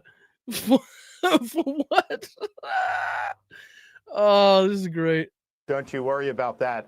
Listen, I'm grateful I have a good No, governor. can we go back to how you guys got your asses handed to you last night in these, in these elections that actually mean something, and not, can we get away from these grandpa jokes that you saw on Facebook quite literally just before you got on air? Oh, wow, that's terrible. There you go. This is a guy, Mamdani. He wants to take down the Columbus statue. I've already said, if they take that from Manhattan, we'll take it in Florida. Hey, of course you will. Of course you will. Did he oppress people? How many people did he oppress? Did he enslave them? All right, good. Good. Was he responsible for lots of murders? All right, good, good. Yeah, no, we'll take that one. Put it right next to the other ones with the Confederacy. That'd be great. That'd be great. We'll take that one. To put the Statue of Liberty in Lake Okeechobee. We'll get that done as well. But I think he's going to win, and I think it's an incredible act of ballistic podiatry, shooting yourself in the foot by New York City voters. I love it how their response is to call New York City voters dumb. Like New York City voters don't know what's good for them, is the response by the Republicans after getting their asses kicked. Like, again, they just don't know how to get on the right side of this fucking thing, and it's great to see them grasp at straws as Sean Hannity's in tears and Ron DeSantis is actively demeaning and making fun of New York City voters, which should, I'm sure, get him on the good side of the voters. The guy who does embrace Marxist economics. He claims he's going to lower everyone's costs by having the government run grocery stores, and the only people and having the fucking ultra wealthy pay their fair share, taxing the rich. Also, let's not forget that. I know you guys hate that part, but can we throw that in there as well? And again, there's only so much a Ron DeSantis one can take, so I can allow myself to move on. But these next couple, we might have to jump back into something. And I know there's an I've had it. from the I've Had It ladies and I've Had It one, in case we have a couple minutes left at the end. But these next few, we're just going to kind of flip through, and I won't subject you to too much because it's absolute insanity at this point. Like, they've lost all control. Like, now AI is just their weapon of choice, and they just express themselves through AI, because this is Benny Johnson, who I didn't know. Do you guys know this? Like, think of how obscure even a name like Benny Johnson is when you talk about like right-wing political commentators. Like, he's up there. He's one of the more prominent, one of the more famous ones. But, there's definitely like a lot of these like Benny Johnson types out there. Like, can you look at how many subscribers this fucking clown has? Almost 6.1 million subscribers just on YouTube. I didn't know. Like, I knew he was one of the bigger ones, but I didn't know it was like that. Like, that's just ludicrous that he has this many, and he's pumping out content like this. This is the same one that had the, the tequila song at the beginning with Donald Trump talking about black people inserted in that and thought it was clever. Well, this was put out, and there's two of these that I want to show you. This is the two openings of Benny Johnson's clips that I found here talking about, the Democrats' win last night. Check this out. Tell me how deranged and fucking insane these things are. Check this out. And I think the second one's even worse than this one.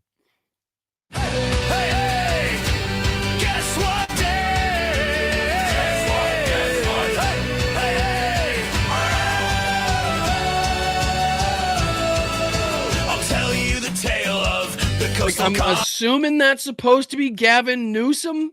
Like, I'm thinking. Like, I don't know, because it's clearly shitty AI at that. But I'm assuming that's Gavin Newsom. Okay. Now we got a shitty-looking toothless Mondani being arrested by ICE alligators. I don't like, what is happening? Foreign voters. All right, so clearly we knew you were going to get one of New York City on fire because they're stupid, apparently, New York City voters, and they don't know what's good for them, and they just voted for their own demise, according to the Republican Party, which, again, is just a great way to get on the good side of the voting base there in that city. Our history, an evil opportunity to employ the ballot factory. What is with the camels? I don't understand the whole camel part of this. Guess what? Everything will be okay. Okay, and there's, what was that? It's supposed to be depicting a Mexican being fucking slingshotted somewhere. I'm not sure. Clearly all racist, bigoted tropes in all of these. But I don't get the whole camel aspect of this. It's hump day. Oh, the stupid hump day commercial? Jesus Christ, what a stretch on this one. Oh, shit. Like, the meth must be fucking extra clean wherever this was made. Wherever down south that Benny Johnson finds himself residing, and whatever producer he found making this. I don't know. He's working with fucking Breaking Bad's own on this one.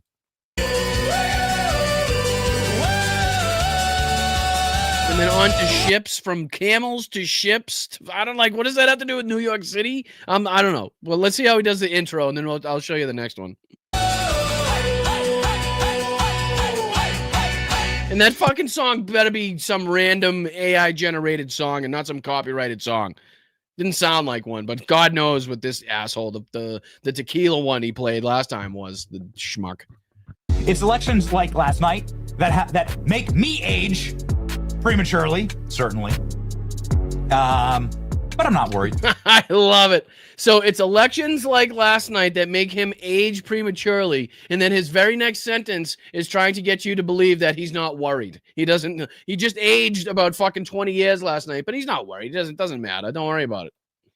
I'm not.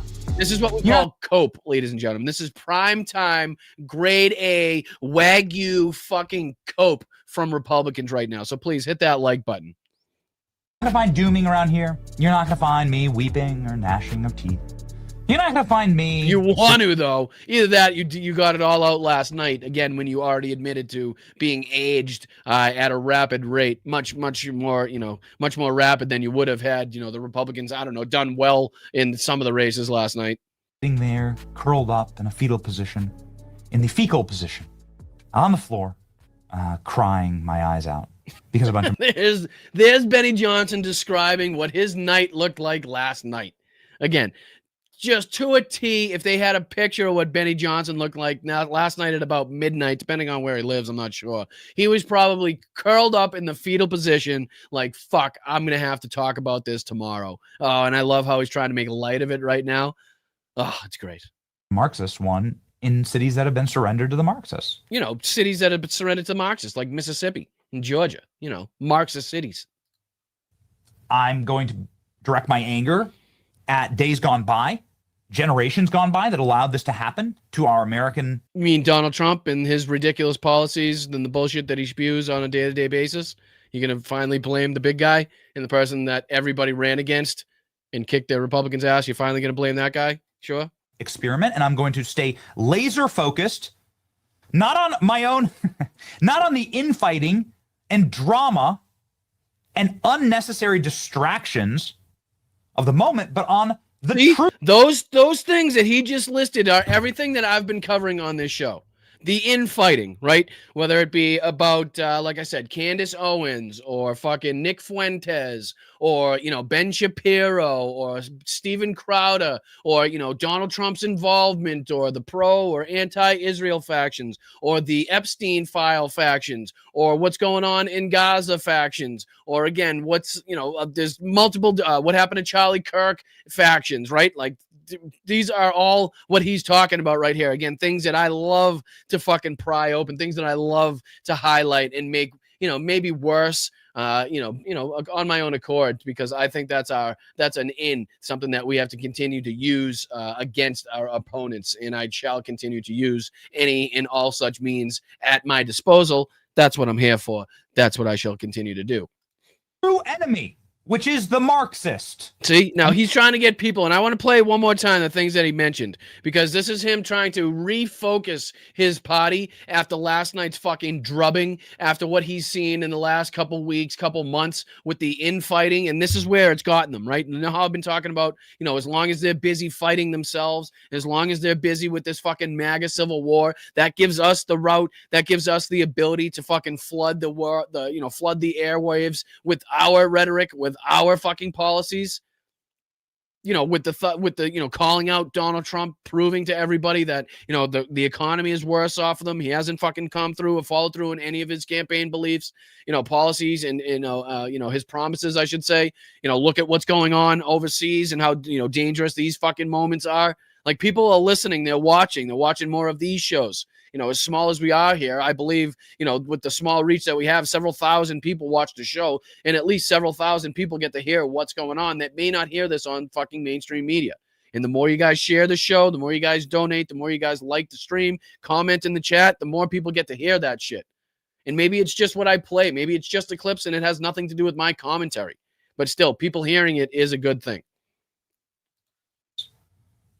I'm going to direct my anger at days gone by. So he's going to days gone by, and listen to what he's not going to pay attention to here. Generations gone by that allowed this to happen to our American experiment. And I'm going to stay laser focused, not on my own, not on the infighting. Not on the infighting. And drama. And unnecessary distractions. Unnecessary distractions, which we need to continue to amplify and highlight. The same reason that we're winning right now is because they're so fucking mentally focused, so mentally weak and focused on themselves and all the bullshit that they've been talking about recently. They're not focused on what Donald Trump is doing. They're not focused on trying to, you know, combat the rhetoric from us, which has given us this which has given us this opportunity. And we need to, you know, hop on that. We need to, you know, really pounce on the moment. Of the moment, but on the true enemy, which is the Marxist. Right. So now he's trying to, again, get everybody focused back on Mondani, you know, focused back on Democrats. And, you know, he's going to struggle doing this because, again, the factions have broken up into so many different pieces over so many different reasons at this point. Like, it's not just the Epstein files. It's not just Charlie Kirk. It's not just Israel. Like, it's all of it at this point. So to try to put that fucking, you know, cracked egg back together is going to be one hell of a job. Damn near impossible at this point. So we need to continuously make sure, again, we're going and stepping on that crack, right? We're blowing down that house of cards no matter how many times they try to build it back up. Let me give you a little example of what we are truly fighting. You're going to be shocked that it doesn't come from Zoran Mandami's speech or any of the speeches of the communist or dangerous left-wing radicals that were elected. And again, we don't have to go on and listen to this bullshit. Here's his other one that I wanted to play.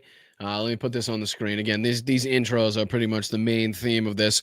This one is Benny Johnson, again, titled New York Mass Exodus. Again, this is another through line in their talking points, either trying to scare the shit out of the people in New York City, trying to get them to believe that everybody's now fleeing the city and everything's going to burn, that type of thing. This is titled New York Mass Exodus from Mamdani, from New York. Whoa. New York mass exodus from Mamdani begins. Florida mayor welcomes 50 CEOs will lose billions.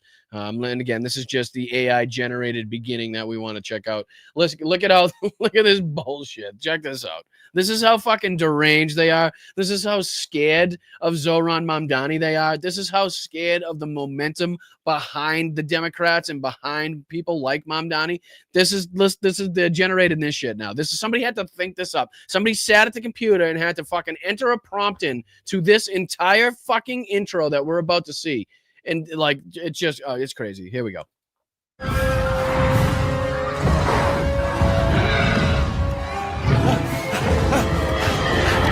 Proudly voted for whatever this thing is because it promised it would get the bad man out of office. It's all I think about, so this makes sense. Who cares if it only became a citizen recently? Maybe we made a mistake.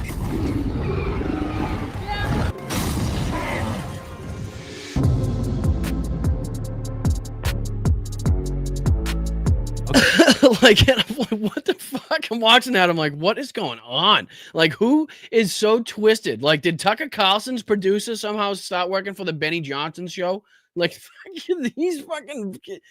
is this the same guy that was working for Andrew Cuomo and did his Mamdani, AI clip that had to be taken down? Seemed like the same fucking people working hand in hand with this one.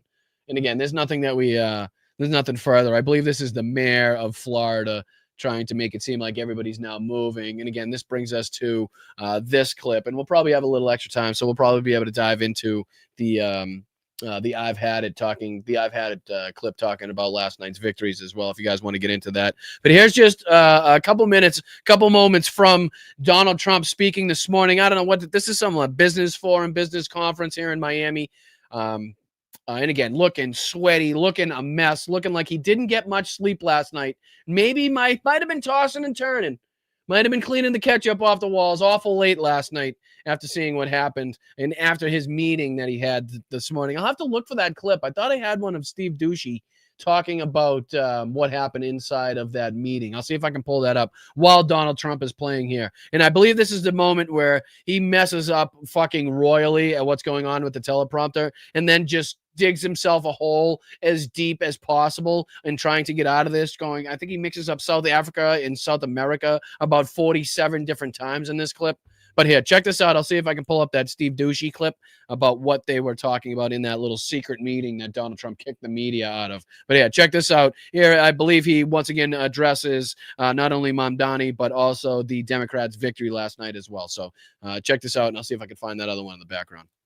Doesn't have any idea who he is either. And they have a machine sign it, the auto pen. And all of the pardons, he gave thousands of pardons to people. He had no idea about it. He didn't know about it. And therefore, all those pardons are void.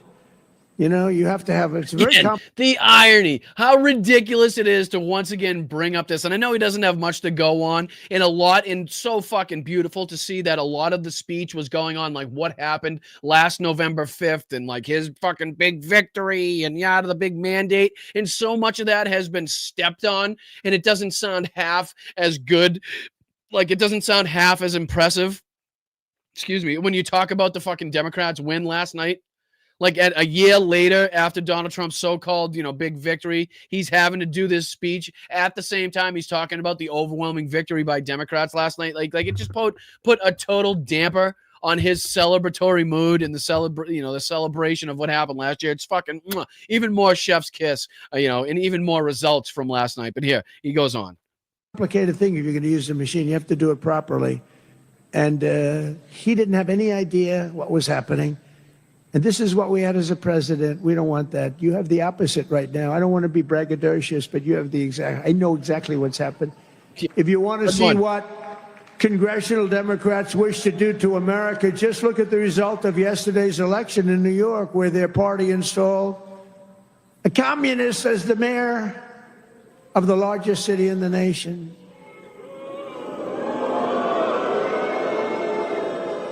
Remember, I've said we will never have a socialist elected to any post in our country. I used to say that, and I was right. We skipped socialist and we put in a communist instead. That didn't work out too well. Oh, I found the clip here from Steve Ducey. So we'll play this. Live in Oh the no, North excuse Lawn me. I always begins mix our- them up. It's Peter Ducey. It's Peter Ducey. I always get the douches mixed up. That's my fault. But we'll play this one after, where he talks about, you know, the inside scoop that he got from this like big meeting that happened. But this is, let me just hear. This is where fucking Donald Trump really messes up this whole speech. Check it out. Oh, my apologies. I should probably put him on the screen as he's talking. That would probably help. That would be beneficial. Years, our opponents are hell-bent on turning America into a communist Cuba or socialist Venezuela, and you see what happened to those places. For generations, Miami has been a haven for those fleeing communist tyranny in South Africa. Fucking idiot. Fucking for years, Miami's been a haven for people fleeing the communist regime of South Africa. Yeah, big haven. Big haven Miami is for those South Africans. And here he notices that he screwed up because it said South America on the fucking teleprompter. But here he said South Africa. So now he's going to try to dig himself out of this hole. He's going to try to make it seem like he meant to say South Africa somehow. And listen to how he does it. I'm going to rewind it just a second. But this is fucking beautiful. He just shovels the shit right in his mouth time and time again in this one. Been a haven for those fleeing communist tyranny in South Africa. Yep, South Africa. Big communist tyranny in South Africa. Big, huge South African community down there in Miami. All right, but dig yourself out. Here you go. You can get out of this one. I'm sure you can. I mean, if you take a look at what's going on in parts of South Africa, look at South Africa, what's going on. Smooth. Really bailed yourself out of that one. Nobody notices the big bucket in the hole in your boat, in the water that you're dumping over the side. Nobody knows that you're sinking on that one. But dude, go on. It gets better. Look at South America, what's going on. Wait a minute. I'm sorry. Is it South Africa or South America? Because two totally different regions. I think you might want to be, much more, I love it. Oh my God. Can you be more fucking, can you be more clear on which one we're talking about, please? Because so far we're not too clear on which one we're describing here. I'm not going to, we have a G20 meeting in South Africa. South Africa or South America? Shouldn't even be in the G's anymore. Because what's happened there is bad. I'm not going. I told him I'm not going. I'm not going to represent our country there. It shouldn't be there. Take a look at what's happening in different parts of South America. Take a look at what's happening in different parts of the world. But now take a look everywhere. Just take a look at them all. Whatever country that I fucked up, take a look at them. Because, it'll really help me. And I got to get out of this position because I am just not digging myself out of this hole the way I thought I was going to be able to. Oh, shiza. It's good. Me no read so well. Me president of United States. But this is that other Fox clip that I was talking about here, where it says Trump's fiery take on why Republicans lost big. And again, I don't know if anybody watched, this morning's episode, this morning's podcast, but you can go back, and I think it might even been yesterday as well, where I predicted that Donald Trump, no, it was this morning, where I predicted that in this meeting where Donald Trump said he was going to kick the media out and he's going to have this big, long talk about what happened last night, that some yelling was going to be occurring. Some people were going to get their asses reamed out at this meeting. So I'm just curious if I was correct on this, because I wanted to watch this with you. I just saw that Peter or Stevie Ducey here, whichever one, doesn't matter. They're both idiots. Had some inside scoop as to what happened inside this meeting. So let me see if I'm going to throw this on this screen. See if you guys can see it. Yes, you can. And let's play this. Let's see what happened inside that meeting.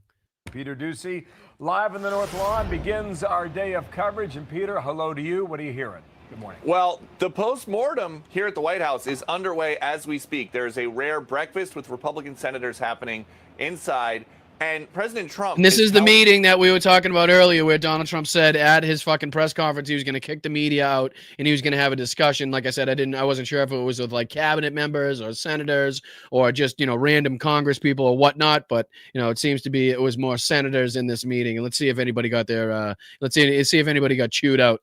Telling them, we understand that they need to nuke the long-term filibuster rule. Breakfast with Republican senators happening inside. And President Trump is telling them, we understand, that they need to nuke the long-term filibuster rules that have governed the Senate for generations. So again, Donald Trump on this train trying to get rid of the filibuster, right?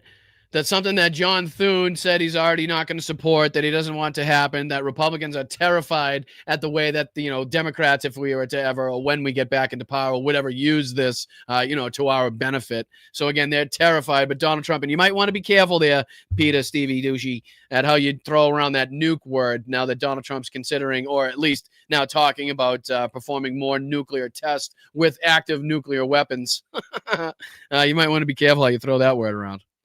They are never going to pass another piece of legislation. The president is also telling them that a big reason the Republicans had such a bad night. Okay, here it is. Donald Trump telling the Republicans the reason that Republicans had such a bad night was this. That a big reason the Republicans had such a bad night is the shutdown. If you read the And I find this a little strange because as far as I was being told by people like Fox News and, even on like CNN sometimes, it was the Republicans that were winning the information battle as far as the shutdown were concerned. Like, wasn't that what they were just touting not that long ago? Like, the American people see this for what it is. It's the Democrat Schumer shutdown. Like, wasn't that the bullshit that they were just talking about? Now, all of a sudden, it's like, we got to blame the shutdown. Because now people are saying, Donald Trump has the presidency, they own the fucking House, they own the Senate, they own the Supreme Court, they own all of these other agencies. Maybe it's them we should be blaming. Maybe they're just coming to this realization. The shutdown was and we played this earlier. We don't have to talk about this, or we don't have to subject you to that anymore. I'll just go to the end right here. Also, some personality issues plaguing the GOP, according to longtime Trump political guru Chris LaCivita, who says a bad candidate and bad campaign have consequences. The Virginia governor's race is example number one. In New Jersey, though, one of the Democratic winners says she does plan to work with President Trump. Yeah, and she says the most mundane thing that she's literally supposed to say the night that she just won her race. Nobody can blame her for that. I'm wondering if anybody on the Republican side got yelled at in this meeting, honestly. We'll clip and save to see how that actually shakes out.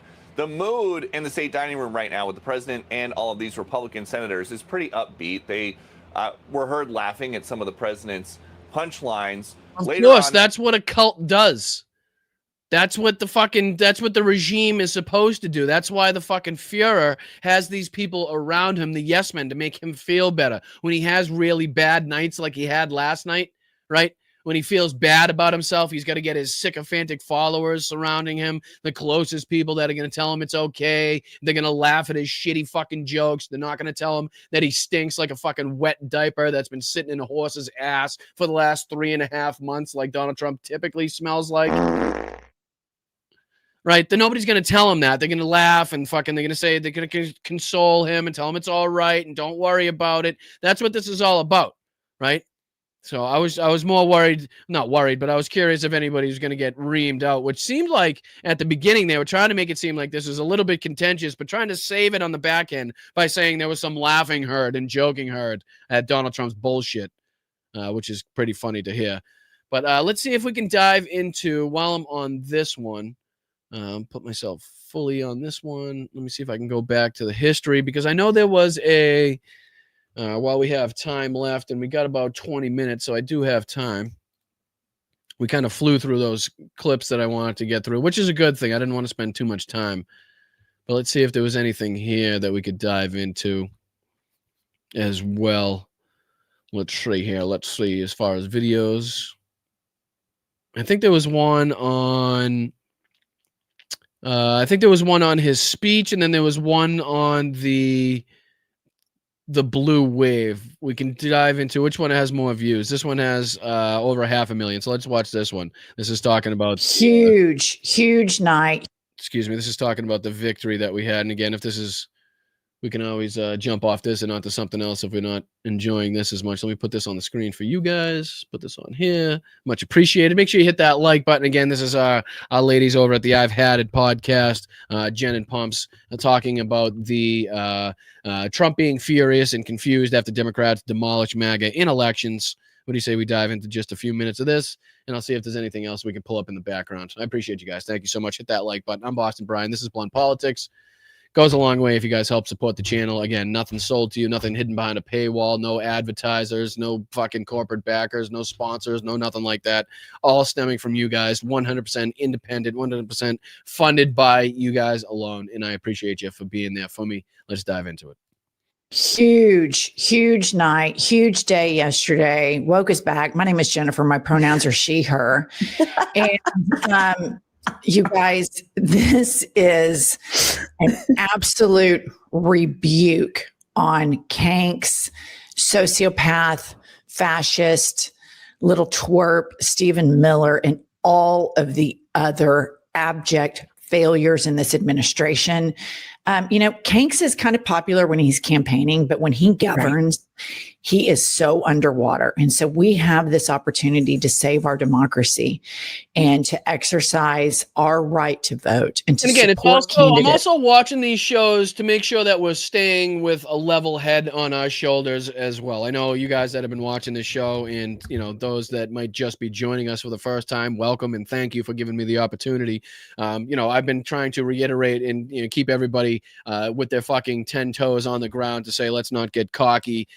Let's not be out there bragging. Let's not be out there instigating. Let's make sure that we fucking stay grounded and level-headed and make sure that, again, we are able to distinguish the beneficial moments, the beneficial positions that we took to get us into this position, and make sure that we hammer those home and we double down on those and triple down on those. And let's not get too ahead of our skis and make it seem like we have this in the bag, which will inevitably turn people off from voting, as opposed to getting people more excited and more amped up and more,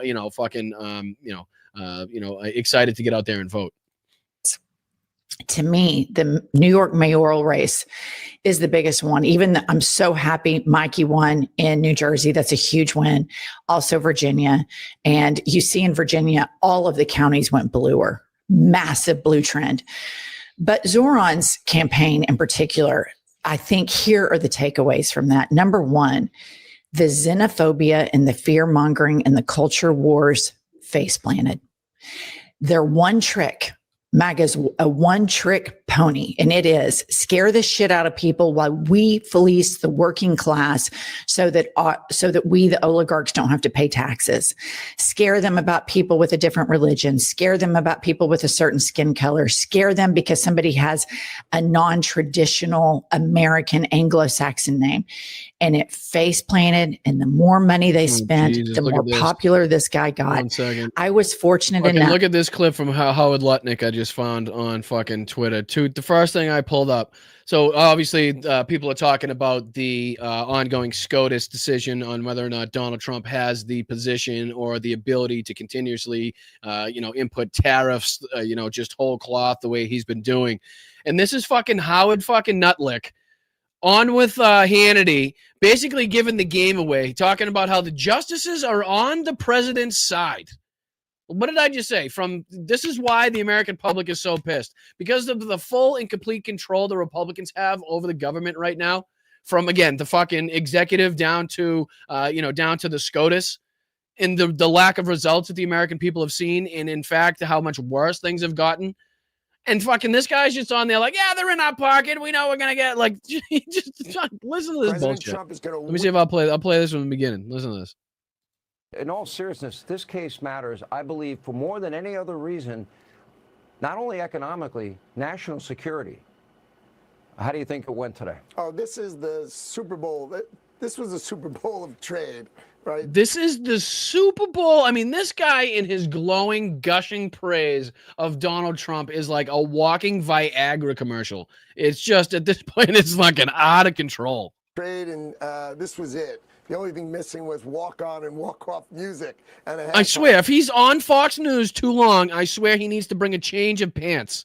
The man, if he's on any segment for more than about a minute and a half, he needs a fucking change of pants because he ends up fucking nut licking in his own drawers halfway through it with his praise of the dear Fuhrer. It's fucking gross.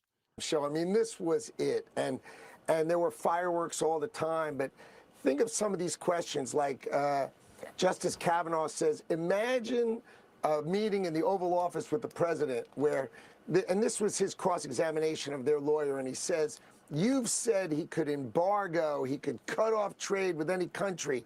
And their lawyer said, I agree. He goes, imagine telling the president in the Oval Office, sir, you can blow up trade with this country.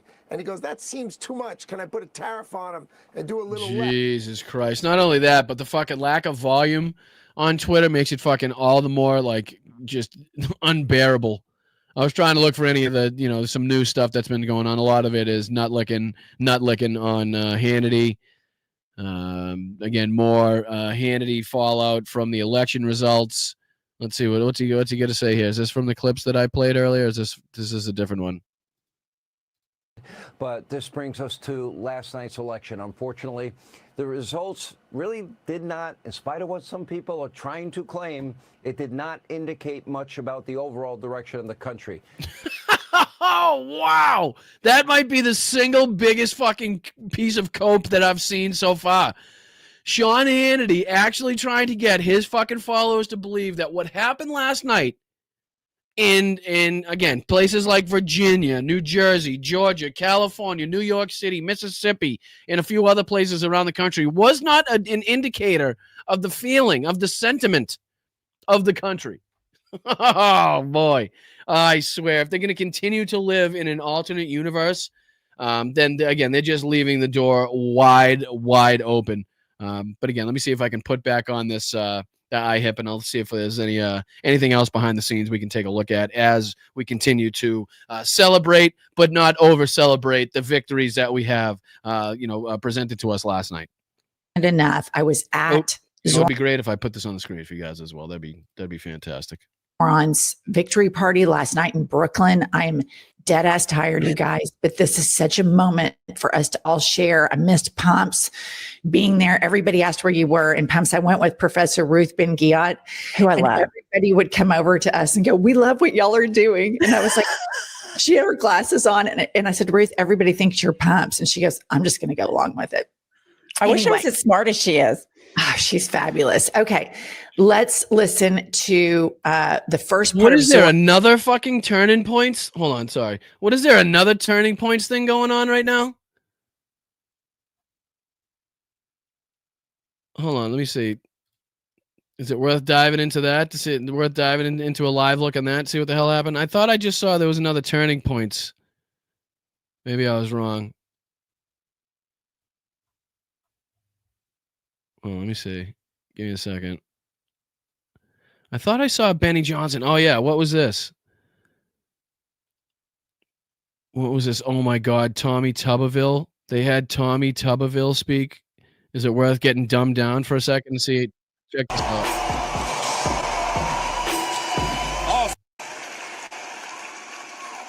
Awesome. Again, just to reiterate, Tommy Tuberville, the world's dumbest congressman, the dumbest person ever to walk the halls of Congress, former fucking football coach, and the man that doesn't know the three branches of government, the man that thinks Sharia law is now the biggest threat that we face in this country, and the man that says he's really, willing to go around the Constitution in order to give Donald Trump a third shot at the presidency. Yeah, that's this guy, just to let you know. Very much. I think I've been here before. I tell everybody that doesn't know me very well backstage, Coach, you been here? I said, well, I live 3 blocks from here. Yeah, I've been here before.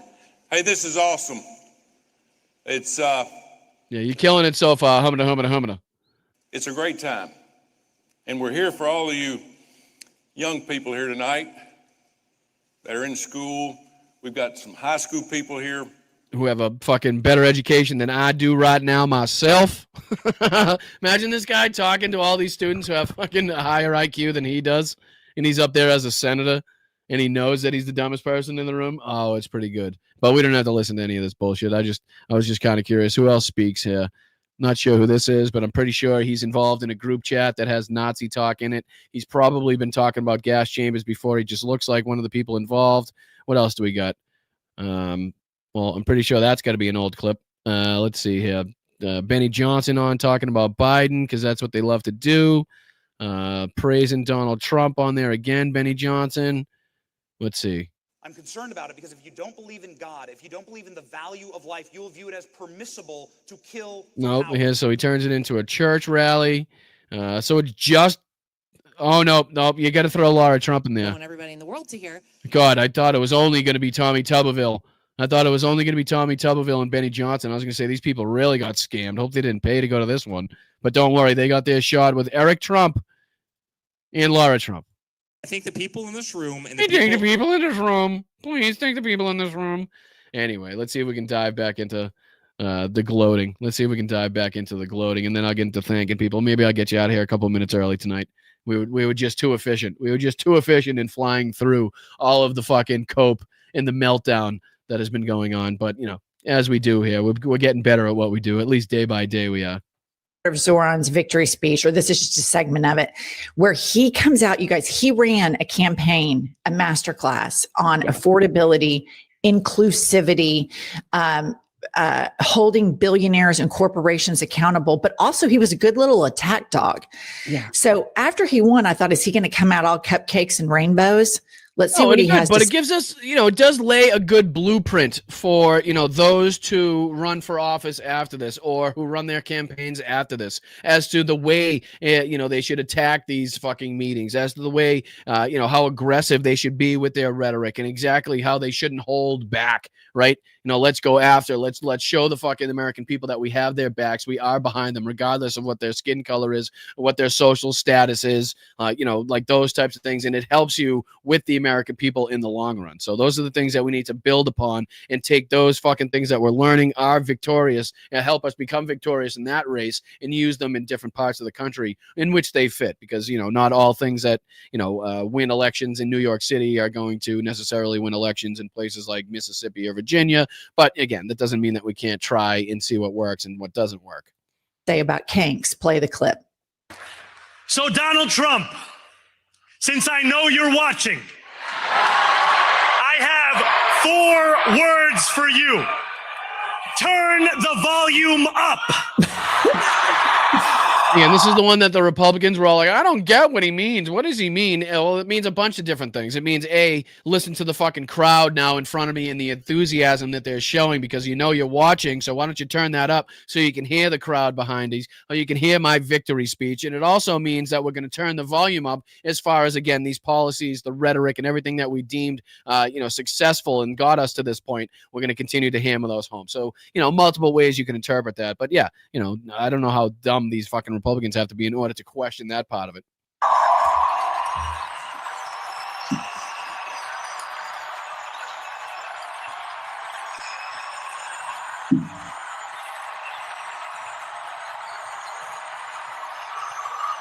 Okay, as you can see, viewer and listener, he comes out and he sticks to all of his campaign stuff, but he will not come out and not have that fun. Yeah, he didn't capitulate. He didn't come out with no passion. He didn't all of a sudden look like a different person than that he then was running before. And I don't think, what was it, Van Jones on CNN was trying to critique Zoran for not being more amicable, not being talking about reaching across the aisle already, fucking pound sand, Van, fucking who listens to you anyway? What are you, about 1,000 years old on CNN? That just, goes to show how far you've fallen anyway. So, I mean, it's just ridiculous. It's the same thing that some of these Republicans are trying to bring up and, again, trying to, pick apart this night or gain something from this. And it's not working. It's just a stupid talking point for him to go out and immediately become a different person because he just won the race.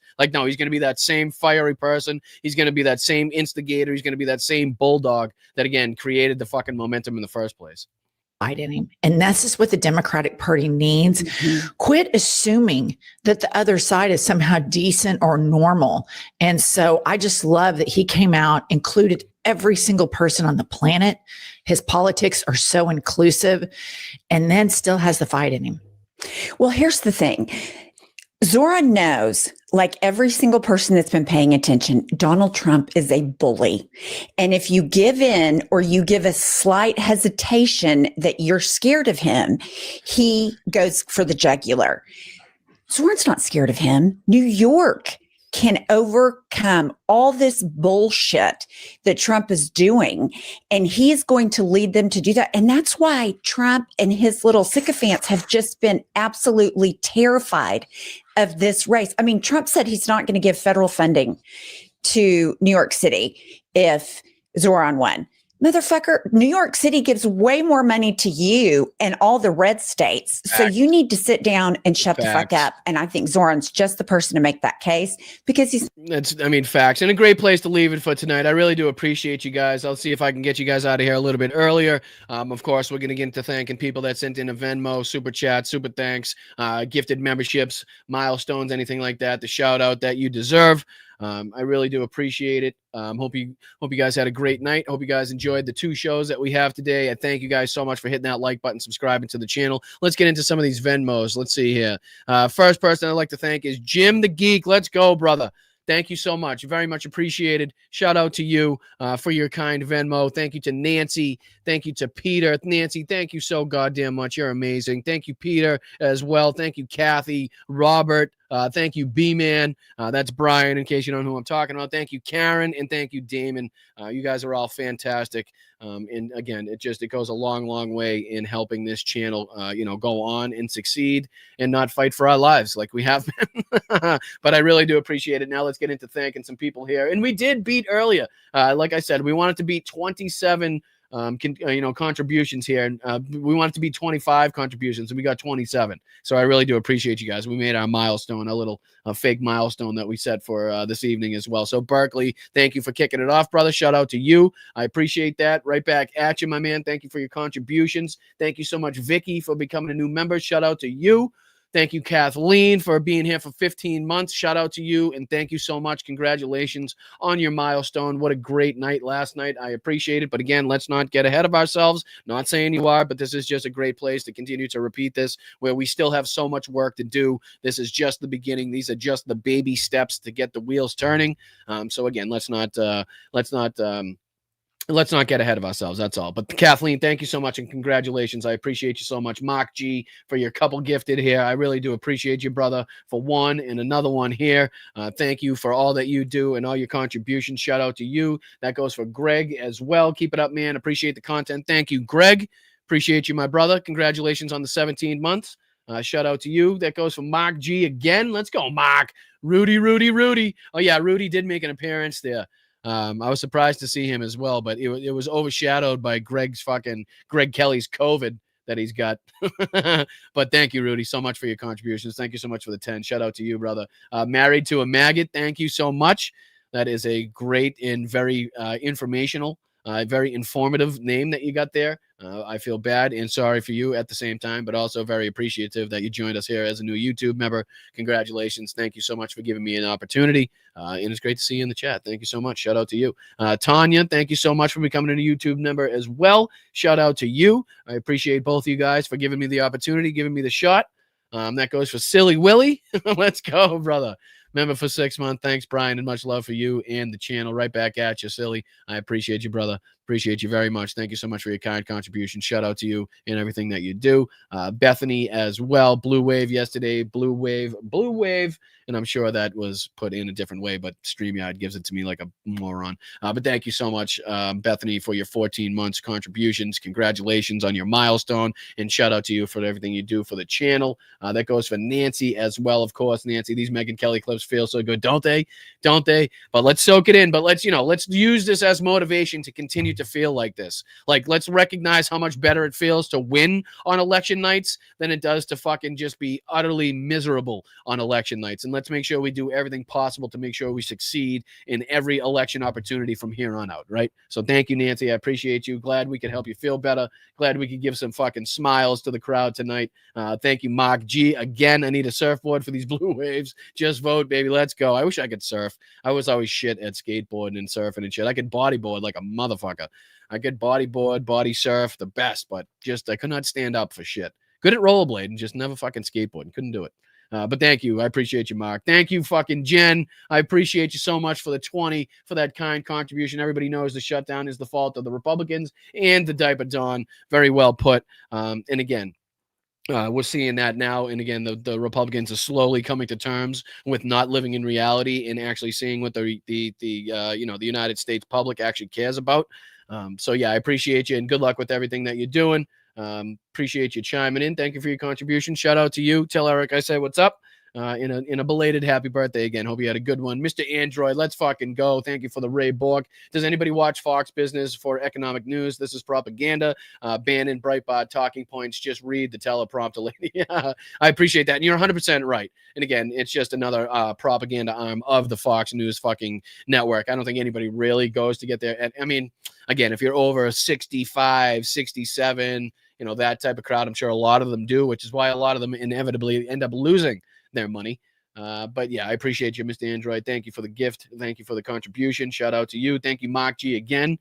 Big night for Mark G. I appreciate you, brother. New York City is the business center of the world. Right. I mean, lots can be fucking gleaned from that. A lot of very influential people that had to cast their vote in this race. And of course, we saw Mondani take it down in style, in fashion, with numbers to spare there. So I appreciate you, Mark G. Thank you so much. You're 100% right. Thank you, Dame Dog. You're right, Brian. Celebrate when we can. Remember, exactly 1 year ago again. 1 year ago today, the world was curled up in a ball and unable to get out of bed. Well, that's what I mean, right? So in politics, this is a very fucking, it's a very different and ugly business than, a lot than we're used to. You don't get those, you don't get often these opportunities to celebrate nights like last night. And to take that and use that as motivation going forward. So while we have these moments, it's not something that you can't show or express, gratitude or glee or celebrate about. That's absolutely what we've been doing here, reveling in the right-wing freakouts. But that just means we need to put it in perspective and recognize how much work we still have to do. And let's take and use what we can learn from these races and what happened in these races and use that going forward. So I appreciate you, Dame Dog. You're 100% right. Thank you, Jayster. Big night for Jayster as well. I appreciate you, brother. Boston Brian for public office. God, no. Jesus, you wouldn't want that. You wouldn't want that. I don't think they could handle me in public office. I'd be escorted out of there the first fucking day. I'd be in handcuffs the first day, Jayster.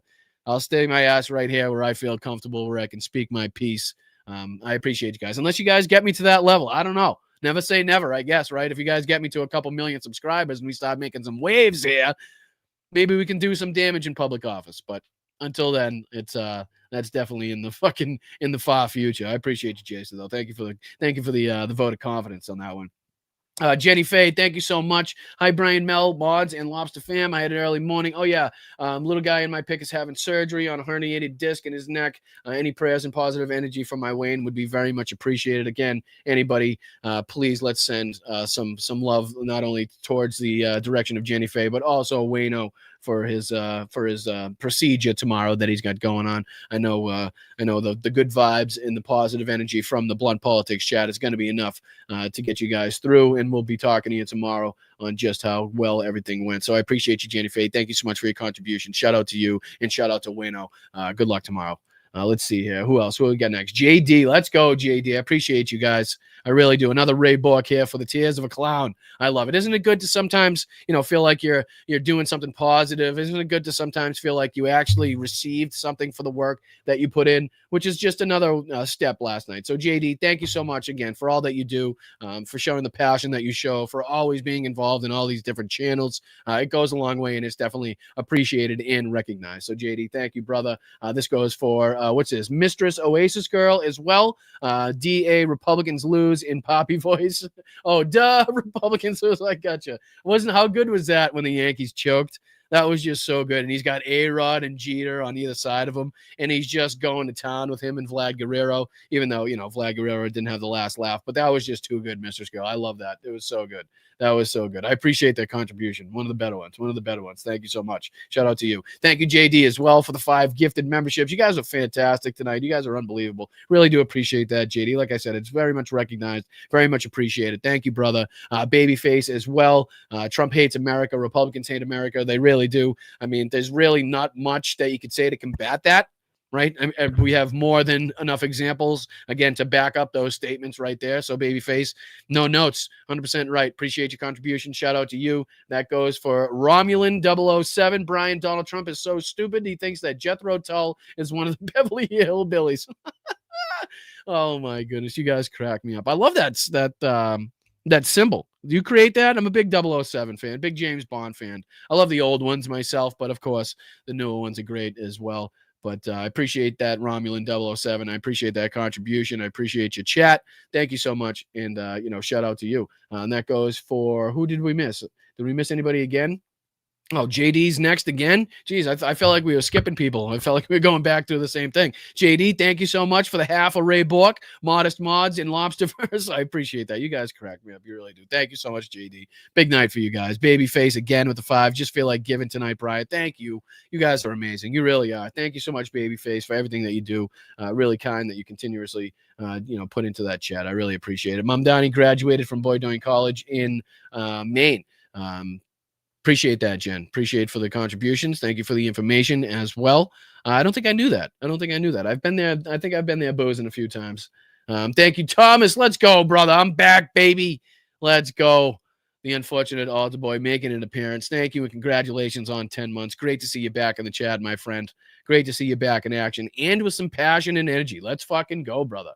And then to round it out tonight, this fabulous crowd that was this evening edition of the Wednesday show, Crimson 66. Thank you so much for the 5 gifted memberships. Please make sure we're thanking any and all people given financially to this show, whether it be gifted memberships, whether it be super chats, whether it be, super stickers, whatever it may be. Please make sure we're reaching out as a chat and thanking these people for continuously making this show grow. Thank you, guys. I'm going to let you go now. If there's anybody else on later than I am, make sure you're going and enjoying and supporting other independent creators. If not, I will see you guys tomorrow on the Thursday show. It's going to be 2 p.m. Eastern. That's going to be 11 a.m. here on the Pacific Coast. I really do appreciate you guys. Hit that like button and subscribe on the way out, and make sure you hit that notification bell. That way you know when we go live. We're live 4 days a week, multiple times on Wednesday. So, pick a show that's good for you and stick with it. We got some great guests coming up as well. I don't want to get ahead of myself and announce them before we know, but when we get it finalized, I'll be announcing some great guests coming up in the future as well. So make sure you hit that like on the way out so we can gain some more traction. I'm Boston Brian. This is Blunt Politics. Stay proud, stay loud, stay aggressive, right? Make sure we're getting out there, finding Earth's protest, finding Earth's rally. Keep your head on a swivel, though. Make sure you're staying safe. And again, until I see you tomorrow, I'm Boston Brian. Stay safe. Keep kicking ass, ladies and gentlemen. Let's ride this momentum. Let's ride this wave as long as we possibly can and make sure that we're determining what got us to this position. And let's hammer those points home. Let's hammer those talking points home. Thank you, guys. Thank you to everybody. Thank you to the mods. Thank you to the chat. Thank you, Mom, Dad, Kel, Tim. I love you guys. Thank you, Mel. Thank you, everybody. You guys have been fantastic and continue to be. So I appreciate it. I'll see you tomorrow. All right. Later, guys.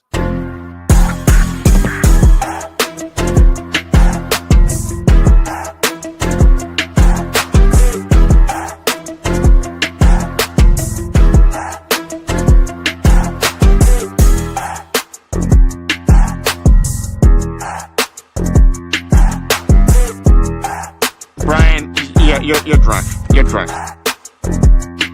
We always do about this time. I'm standing up here bashing the living shit out of Nazis.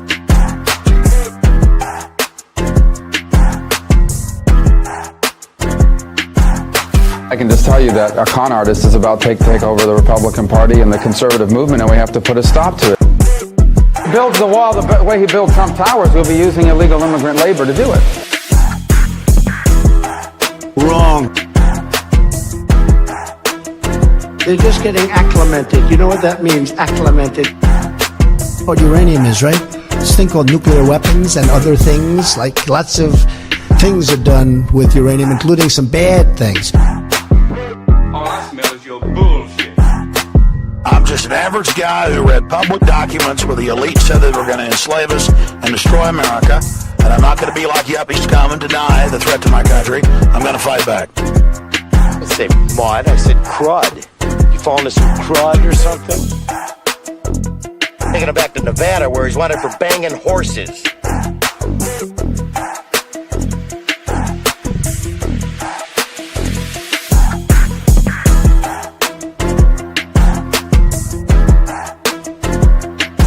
Water coming here is dead.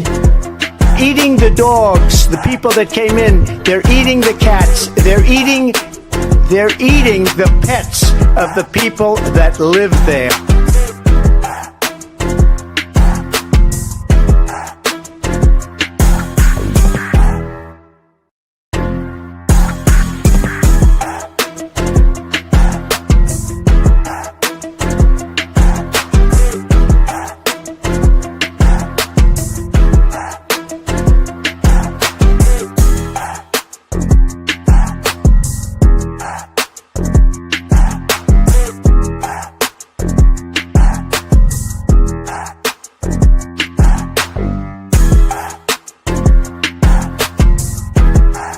Production to Thailand and to Vietnam.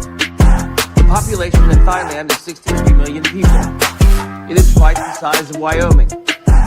Its chief exports are textiles, footwear, and rice. Each year, approximately 13,000 people are killed in car accidents in Thailand. For the rest of my life, I have the curse that I have little hands. Little hands. Refer to my hands. If they're small, something else must be small. Hey, you got a little chubby going there. He says rectum damn near killed him. In the hell was that all about? I'm just dandy. I got a bowl of chocolate pudding in my underpants.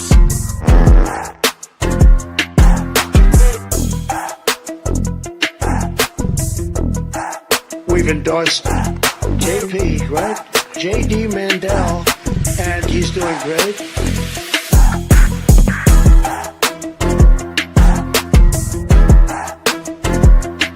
We're a nation that just recently heard that Saudi Arabia and Russia will repeat your Gettysburg. What an unbelievable battle that was, the Battle of Gettysburg. What an unbelievable, I mean, it was so much and so interesting and so vicious and horrible and so beautiful in so many different ways. It represented such a big portion of the success of this country. Gettysburg, wow. I go to Gettysburg, Pennsylvania to look and to watch. We appreciate those camels. I haven't seen camels like that in a long time. When you ran out the healthy arms, you ran out of really healthy. They had great arms, but they ran out. It's called sports. It's called baseball in particular, and pitchers, I guess you could say, in really particular. I mean, they've been conserved since the time of lobsters, right? There weren't trees around when lobsters first manifested themselves on the planet. It feels so lovely to be here tonight. What a beautiful, give yourselves a round of applause. You're so lovely. Everyone's so lovely. Yes, of course, hence the name. Movement, it moves a certain distance, then it stops, you see. The revolution gets its name by always coming back around in your face. You tried to kill me, you son of a bitch. So welcome to the revolution. I am the chosen one. Or go fuck yourself. How do you lie to the FBI and now you're running for president? Seriously, how do you lie to the FBI and now you're running for president? Or go fuck yourself. Tell the director to call the White House. Do your fucking job! Yesterday's a hard word for me. Call them dumps. Big, massive